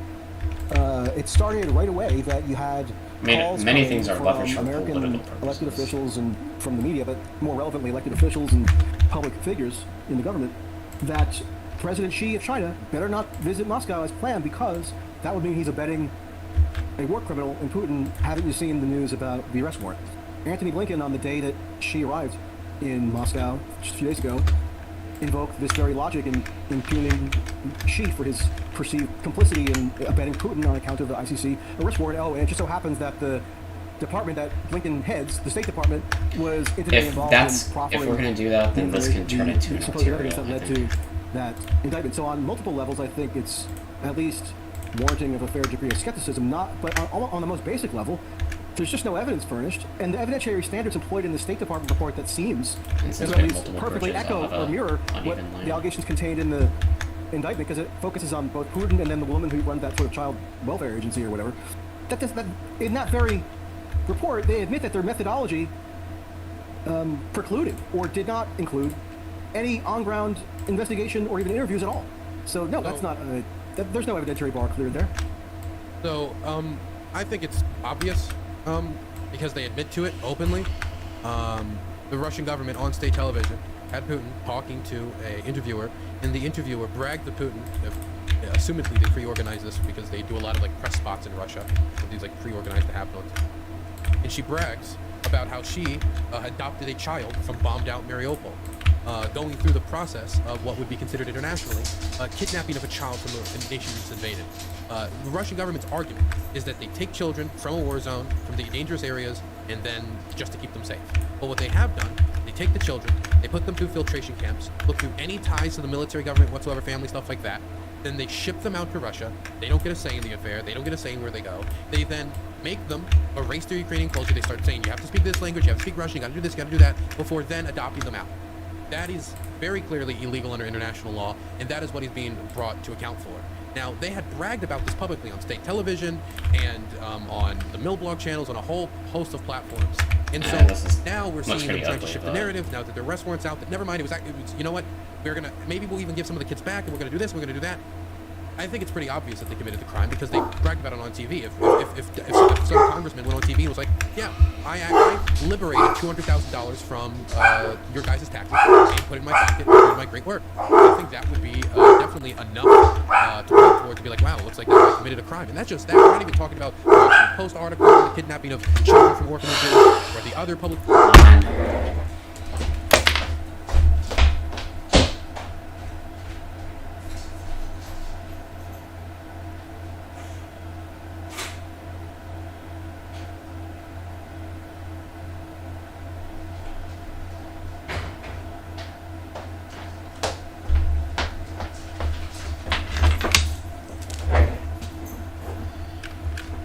Okay. Let's see here. Make sure everything's still gooch. Looks like it. Okay. Let's continue. That are working on this. I actually know a friend of mine by the name of Pavel who's working on a story right now trying to unveil this issue. So I think the arrest warrant is warranted. Do I think there's a hypocrisy in the United States? I almost feel like just get rid of this shit. What is involved? It's just not a member. Well, yeah, well, technically we're a signatory in the way that that bill signed it, but the Senate never approved it, so we don't abide by any of the standards. We have the Hague Invasion Act, right? And I think there is no the treaty was never ratified. Yeah, I think that was it. It wasn't ratified by the Senate. It is hypocritical for us to be saying that other states should be held to the standards of the ICC, but not. Bill, I mean, if you want to, technically, Bill Clinton signed the initial version of the treaty, but that wasn't binding on anything, and then he never submitted the treaty for ratification to the Senate, which is a requirement for the ratification of any treaty, and then eventually Bush let it expire. Yes, that's yes. Either way, whether I criticize the hypocrisy and say we should sign on to the ICC, I do believe we should have that sort of accountability. We should repeal the Hague Evasion Act. I do believe Putin should be held to account for these crimes. And due to the fact that this warrant has been issued, we're now seeing the government start backtracking on this. They're panicking because they're thinking about the 123 nations that are signatories, that are signed onto this. What's it going to be like for him to try to visit these nations? Is there a risk that he might get arrested? Is there a risk that he might go with this? And now they're reacting. Now children in Ukraine are safer. But I really due to the spotlight almost that's feel been like around just like by ICC. Substantiated at all. I mean, if you could prove to me that a specific child is now safer specific or will child? Maybe even well, like I mean, you got to give Nazi more proof zoning. that children are safer now. That may or may not be true. I don't know. Wait, I don't okay. have. I don't have any. Okay. I think it's. Do you think- I think it's. do you think I it's think it's plausible. reasonable? Hold on. Let me get. Okay. No, you can go on. You can go on. You beat me down. Okay. I was just going to say, I mean, I'm sure, I don't know all the full details of this program. It seems like if any program that is launched in the context of an ongoing offensive war is probably going to have features that aren't worth endorsing or could be questionable or even immoral or even grievously harmful. So many words. He's using a lot of and words I'm willing that to don't look at the evidence to that effect to really mean evaluate much. for myself. But the fact remains that if a prosecutor is putting out charges, then the burden is on them to provide evidence that establishes those charges. And there's been no. The prosecutor has not presented any evidence. The evidence that has been presented is, as best could be ascertained, through the State Department report, where there's been no on-ground investigation at all, and no victims were even attempted to be interviewed. So no, I don't think that clears the evidentiary bar for my purposes. But on a broader level, here's the most important point about this. It's a fundamentally political decision to bring the indictment, right? I'm working on something as well that relates to this, and previous International Criminal Court prosecutors, the predecessor actually, one of the predecessors to this current prosecutor, has said in his book that he published People last driving year are gonna have a nice that the view issuance of of previous arrest warrants against world leaders, including Gaddafi, which they did just before, a month or two before he was beaten to death in the street and anally violated to the point where his internal organs ruptured. What? The issuance of the arrest warrant by the ICC there was intended as So this really should be a signifying one-way, that but regime change in Libya was the objective that was being bolstered. So if it's a political decision that Putin was presented with these charges, or that the arrest warrant was issued for Putin under these circumstances, pure, total, unambiguous political calculation necessarily had to go into that. And then the political impact was to try to use that as leverage to castigate a world leader from visiting Putin or having some sort of meeting with him. And it's also being hyped in a wider sense. Dude, what is he talking? Does anyone know what he's talking about? Non-negotiable disincentive for diplomacy to be conducted with Putin by any country, because if you do it, you're tarnished by association, given that he's fucking word an salad indicted war criminal. Then I think that's very good reason to doubt the... Jesus Christ, dude. Doubt the desirability, or at the very least the prudence. What is he talking about? Issued, irrespective of the underlying allegations, because the underlying allegations are... I can't believe what I think you would probably agree that hearing. Even if Putin is 100% dead to rights guilty, it wouldn't come anywhere close to stuff that he could be charged with otherwise that would be far more egregious, right? I mean, we can't always hold somebody to account. And if he actually is committing genocide, that would be worse, right? Okay, so... We mean if. First things first, of course, this is probably not the most evil thing he did. It's probably one of the more evil things he's done, the mass kidnapping of children. I don't know if you read the Washington Post piece about this, but orphanages hid children in the homes of staff members in order to keep them from being captured by the Russians and deported back to Russia to be adopted out to Russian families. That type of stuff, gives me images of, fucking Anne Frank. It's really horrific. And a lot of people have acted very angrily to this for good reason. All right, that's and good. The evidence at this point is overwhelming. When you have the president admitting to this on television in front of its people that they're engaged in this type of behavior, right? I mean, for me, if Saddam Hussein went on stage and said, "I'm gassing the Kurds," as reports are coming out about him gassing the Kurds, I think it'd be reasonable to assume, yeah, he's gassing the Kurds. So Putin's on state TV with people discussing how they're kidnapping and adopting this Ukrainian traffic children. is way better now. And as Except there's a reports kid are coming right in there. from the Washington Post, from the Ukrainian government, but not only them, from independent news outlets as Yeah, well, that's fine, though. who witness testimony, as well as over here. a cavalcade of interviews with staff at these orphanages. I do think it's reasonable to conclude that this is going could on, just and brush that this should be up held to with account for it. landscaping, And I eventually. do think that, number one, if we're going to say that putting him on the ICC arrest warrant list is is necessarily going to lead to an invasion. I would need that proven. That is going to lead to an invasion. It's going to lead to the top lead. It's going to lead to this. I didn't say invasion. Yeah, well, I don't think that enough evidence has been provided by us putting him on there. We are saying to the world, we are going to overthrow him. The end is near for Putin. We're going to close him in. I think it's also reasonable to conclude that if somebody's on the ICC arrest warrant list, they've probably made a lot of recent mistakes and they're generally spiraling. So it isn't that crazy that people who seem to end up on that list also seem to be in a lot of hot water and a lot of trouble. Because you're usually not going to be on an arrest warrant list if you didn't commit a lot of crimes or you didn't commit crimes. It happens, but usually people who tend to be on arrest warrant lists are also people who tend to be criminals. And if you tend to be a criminal world on the world stage, I think generally you're going to have a lot less ability than, say, a democracy or somebody not on the arrest warrant list. So we would need to be able to find some connection to prove that was the intent behind this, I think. And I don't think we're going to be able to find that. But I can give you evidence to that effect, yeah. You can give me evidence. So the evidence of we are putting him on this list in order to remove him from power. That is... Well, I'll happily explain, because I'm working on something right now that gets right to the heart of this. Okay. I can't wait to hear this. Also, wait, one last thing, because I didn't get to finish my last point.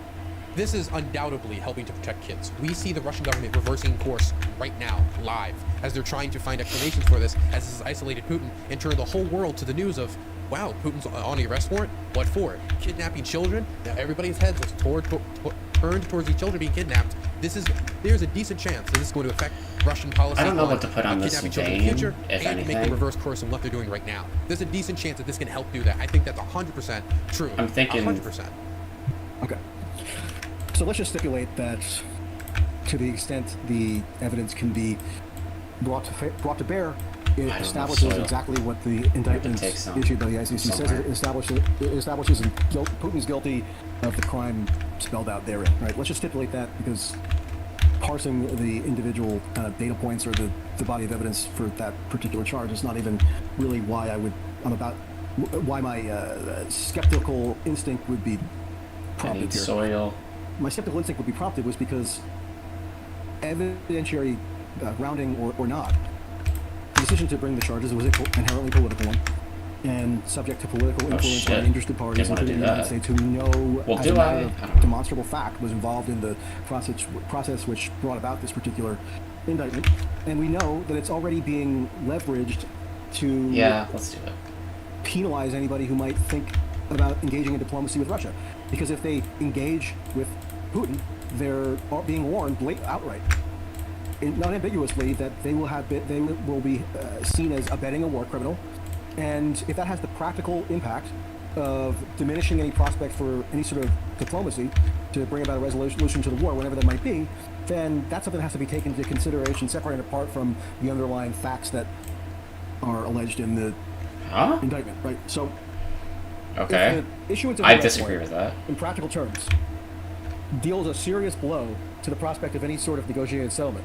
And on the other hand, ramps up the increasingly widespread assumption on the part of the quote West, at least the foreign policy and national security apparatchik part of the Western establishment.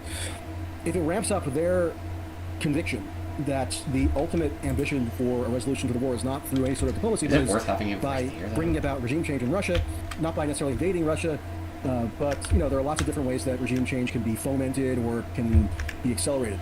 Then I think that's a political consequence of the issuance of the arrest warrant that has to factor into whether one sees it as something that should be endorsed on moral or political or any other terms. And one of the things that I'm going to mention in this article I'm writing is that at the Munich Security Conference last month, which I attended, there was a panel held that was basically the de facto Russian delegation to the conference, because they had disinvited the official Russian delegation for the first time in the history of the conference, in addition to the Iranian delegation. But they disinvited the Russian delegation. In their place, to represent quote-unquote Russia, they had, first of all, Garry Kasparov, naturally, and then Mikhail Khodorkovsky, and then the daughter of Boris Nemtsov, and one other person. And Garry Kasparov was going around lobbying delegations from countries to explicitly make regime change the ultimate objective that they're pursuing in Russia.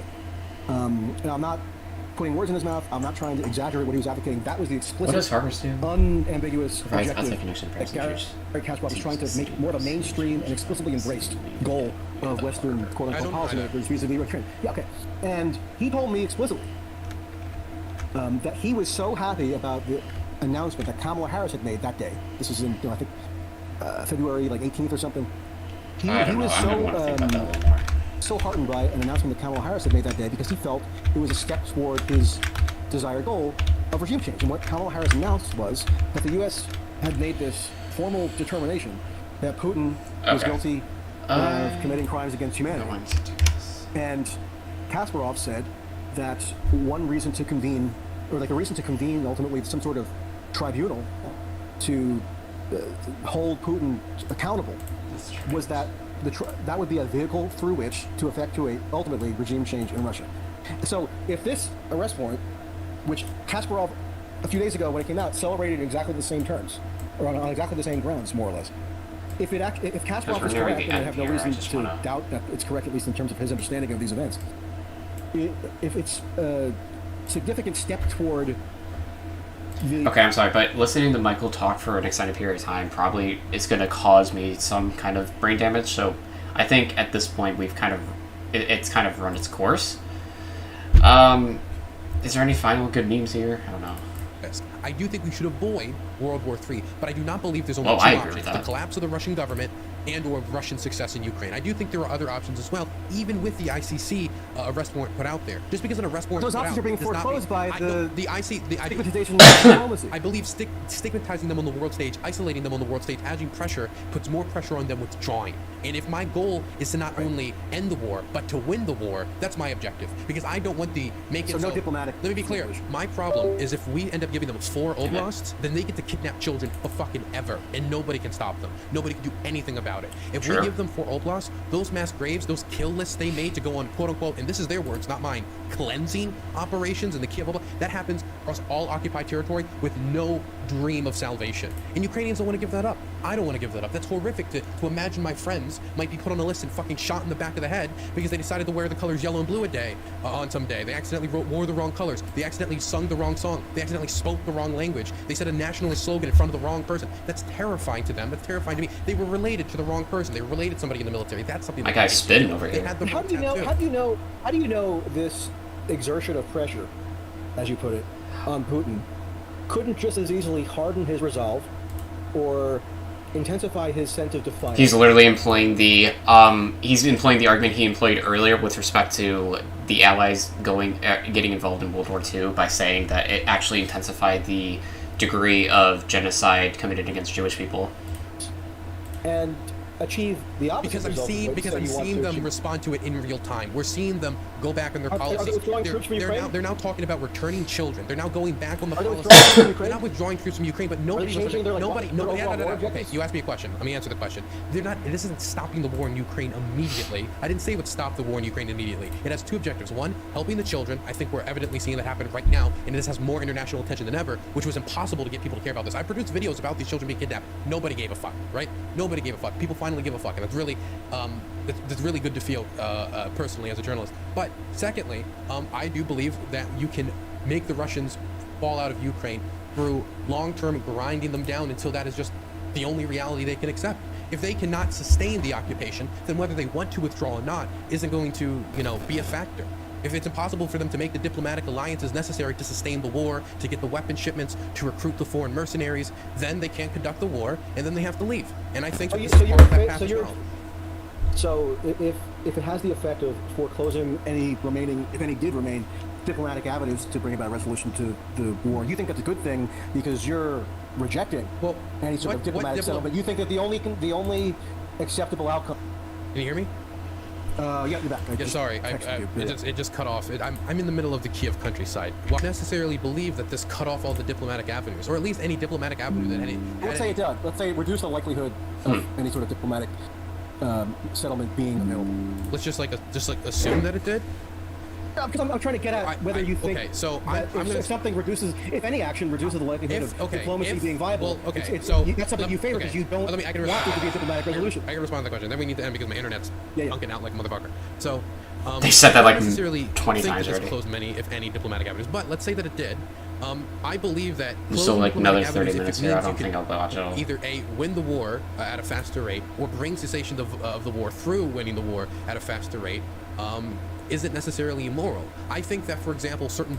To resolve the conflict. I don't believe. Well, I also don't believe that right now diplomacy can end the conflict. I don't believe Right. So you're so you're in favor of a military victory rather than pursuit of any sort of or negotiating from a position of power that can make you get your goals through negotiation. That I'm in favor of too. I just believe the Russians would not agree to withdraw from all the territory that they're controlling right now. I don't believe they'd agree to that. I think you probably agree. I think most people agree. And so I think the situation has to change. I have no clue. They haven't really tried any substantial diplomacy. I can tell you what the Russian position is. They've named it multiple times. They said this is their base position in negotiations. This is what they've said multiple times. They said the annexation of Crimea. I know what the position is, yeah. Okay, so we do know what their position is, and you and I both know the Ukrainians are not going to accept that. The West is not going to accept that, and so until lots of people are very much against diplomacy at the moment. It's a fascinating phenomenon. I'm aware it exists. It's an absolutely understandable phenomenon. I understand it. I think it's a reasonable phenomenon. Lots of rationalizations for why they're. Well, yeah, but you would never go to war ever, so it's like it's impossible. Yeah, I know. For Michael, he would absolutely just roll over and let Russia invade all of Ukraine and take all of it over, because he doesn't want any war whatsoever, in spite of the fact that they're invading a sovereign nation, also slaughtering Ukrainian civilians. It's impossible for me to draw. By the way, this is the same guy who earlier in this conversation was also against the idea of people of the Allies getting involved in World War II, or I guess specifically the United States. He's literally against the concept of retaliating against a genocidal imperialist superpower. Scenario of war where you would ever endorse it. So it's like what's the matter? What I would personally endorse. So like you saying this is a fascinating phenomenon. This is crazy. Like this is how everybody except you thinks. True. Everybody except me. I mean, I don't remember it being an article of faith among like American left liberals that diplomacy was synonymous with like fascism and ought to be avoided at all costs in favor of achieving total military victory. I know you didn't say that. No, you didn't say that. But diplomacy is stigmatized. Anybody who advocates it now is seen to have sinister motives. I believe everybody agrees that there are certain conditions that are unacceptable and they will be willing to fight and die for to reject. Whether it be a terrible treaty or some oppression or whatever that is. And in this case, it would be the annexation of 4 Ukrainian oblasts, the destruction of what Ukraine could use to defend itself, its weapons, it being militarized. It doesn't have a means to defend itself in the future if the Russians were to invade again. And let me say, the Russians have made agreements and broken them before when it comes to invading Ukraine. So us taking them at face value is probably not the smartest thing to do if you're Ukrainian. And on top of that, entering no security structures like NATO that could stop an invasion like this from happening in the future. If you look at that from a Ukrainian, there is no peace that could be existed with that. If Zelensky was to accept that, I don't think the Ukrainian people would even keep him in power because they would see it as so offensive to them and offensive to their national identity, offensive to their want to live in this way, their want to live as Ukrainian. And so if that is the current state of affairs and the Russians are not willing to bend on that, then there's no peace to be made right now. I hope there's a peace to be made in the near future, but the conditions on the ground have to change for peace. Most diplomats would acknowledge this, that the conditions... By continuing to wage war in perpetuity, right? Until, I mean, there's always a reason why... Yeah, that's kind of what happens. Why didn't we negotiate? Why didn't we negotiate with Hitler in 1944? Why did we not negotiate with Hitler in 1944? This is because whatever... The war effort was already so thoroughly committed to that it was seen as strategically... Would you have negotiated with Hitler in 1944? Would you have called for negotiations? It's hard to say. I mean, I have been presented with like the precise set of conditions. I mean, why the Hitler? I'm giving you some of Russia's conditions. All of these conditions are ridiculous, and you know what Hitler's conditions would have been? Nominally says right now. Alsace-Lorraine. They would have asked for like. Russia nominally says right now. Well, Hitler would not have come to the bargaining table in 1944 either, or even in 1945. He would have gone to the death trying to install the Third Reich. And this was reiterated after the meeting with Xi in the strategic document that they jointly put out, that they want to initiate negotiations right away. Now, you could say that that's just a feint. You could say that that's bad faith, or they can't be trusted, or whatever. But if they actually would, if like they're not just totally lying about their willingness to at least engage in some sort of negotiation framework, then if you're rejecting even the concept on the ground could sometimes change what people want and what people just have to deal with. And so what I'm saying right now, in the Ukrainian Rada who talk to American think tanks and they're saying regime change in Russia, you have to dissolve the Russian Federation. Let me finish. You gotta let me finish. I gotta go to sleep because I'm gonna wake people up. Okay. When it comes to the this position you're taking of, well, what about leaving up these diplomatic avenues? If the leaving up of diplomatic avenues that basically have almost zero chance of succeeding in the first place means compromising our ability to apply pressure against Russia to A, protect children, and B, win the war, then I'm unwilling to keep those diplomatic avenues open. Other diplomatic avenues are currently available. There is a line between the White House and Moscow. At any day, the Russians can pick it up and call Moscow, can call Washington, D.C. Washington, D.C. can do the same thing with Moscow. And I'm pretty sure that if the Russians made a good faith effort to make a proposal that would actually be acceptable to the Ukrainians would come to the negotiating table. It's just that the positions are so different and so irreconcilable that it's not going to work right now. So holding out for a possible peace deal that could be negotiated by not protecting these children. You know what Michael's going to say to this? So, in between then and the negotiating that could take place in the future, more people will be slaughtered and incinerated. And by not bringing waging endless war against the Russians, it doesn't make any sense if it's not going to probably succeed anyway. So at this juncture, you're opposed to the pursuit of any sort of diplomatic resolution of the conflict, and you're just lying about in what I favor said. of pursuing a military resolution. If the exactly Russians go tomorrow and negotiate their withdrawal, I'm absolutely fine with that. I'll negotiate with them. It's just, I'm telling you, it's not going to work. It's just not going to work because my position is so different than them. I'm fine with negotiating. We can negotiate tomorrow. It's just we're not going to negotiate a resolution to the conflict. Just like I would have been okay with negotiating 9 Yeah, and honestly, putting the onus on Russia is not unreasonable, given the fact that they were the ones who invaded Ukraine. 44, but there's no way Hitler would have conceded to everything we would have wanted. So, yeah. I'm just acknowledging the reality I think of what it is to negotiate right of now. what diplomacy is. Diplomacy, at least in theory, is supposed to be a means through which geopolitical conflict can be resolved without resort to military methods. And that doesn't, right? So even two seemingly irreconcilable positions, which I agree. Dude, did he just ignore everything Dylan said? Right now, the gap between what is reconcilable between Russia and Ukraine is so vast that the negotiating to take place would be basically useless. Russia has made it clear that their intentions are to keep Crimea, prevent Ukraine from ever joining NATO. There's a lot of conditions here that are disqualifiers. Because I mean, why the fuck should we take Russia's word at face value for any reason? Because I mean, they have lied in the past on multiple different occasions, and probably will invade Ukraine in the future if they happen to engage in diplomacy that ends the war, at least temporarily. The dueling positions here very much nonetheless ought to be subject to the rigorous and painstaking process of an actual diplomatic engagement, because otherwise the alternative is war.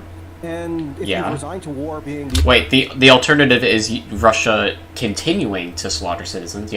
the only option that you're really willing to countenance, then it makes sense why you would be in favor of actions like the issuance of the ICC warrant that, pretty significantly, or at least appear to reduce the likelihood of diplomacy even further. What does that even mean?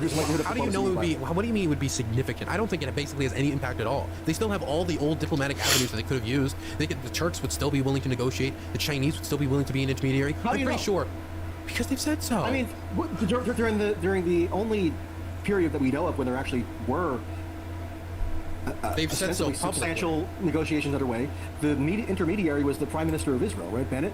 And at one point he went and personally met with Putin and was in regular contact with him. You don't think that a world leader who is seeking to broker some sort of diplomatic settlement will now have to think twice, or at least have to take into consideration the I don't think it would be that. I think dealing with somebody who's slightly declared to be an official war criminal. I think maybe slightly, but if you could be the president of any nation that negotiated peace between Russia and Ukraine, that international medal is going to be much more valuable than the possible stigma that comes with talking to somebody on the ICC warrant list. Definitely, if people know the context as to why they're negotiating that. For example, the Israelis negotiated with groups before that, according to them, are terrorist organizations. If they were in a situation where they could potentially mediate a settlement, could think twice, given that the Secretary of State is explicitly warned that anybody, it's a particularly good outcome. So I don't think anything. Because there is no official alliance, so I don't want to call an alliance. Whatever. I want to get to my concluding point, because we've gone over an hour and a half over what we said we were going to do. My concluding point is, honestly, I could have predicted, even because I know I have no self-control on these things. I can tell. I really believe that the crimes that Russia is doing in Ukraine are so great that to accept their occupation in the state of Ukraine would to be accepted these crimes be done in perpetuity. And the way that you don't want the war to be done in perpetuity, a lot of people don't want to see that occupation in perpetuity, to make it permanent, to legalize it on the global stage, and to make sure that people who are in occupied territory have no dream of getting out. And if there is a scenario where genuine genocide is being launched against a nation state, I would like there to be an international response defending said nation state against the genocidal invasion. I understand the motivation to stop war as soon as possible, because war is bad and war is terrifying, but there are sometimes good things to fight for, and I think fighting against hey Oscar, sorry I have a dog, fighting against genocide, fighting against an invasion, fighting against the colonization of other states, I think those... I think we've run this course. I don't think we need to keep watching. Yeah, I agree.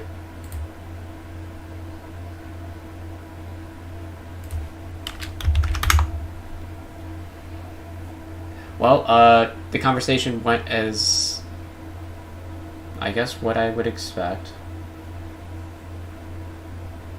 Alright, it's about as well as I'd expect. Oh, shit. Well, man, I am a little still tired, man. Well, I think that about does it for today. Oh, shit. I'm gonna go get something to eat and then, chillax, maybe. And, yeah, should be good to go for next week. So, thank you.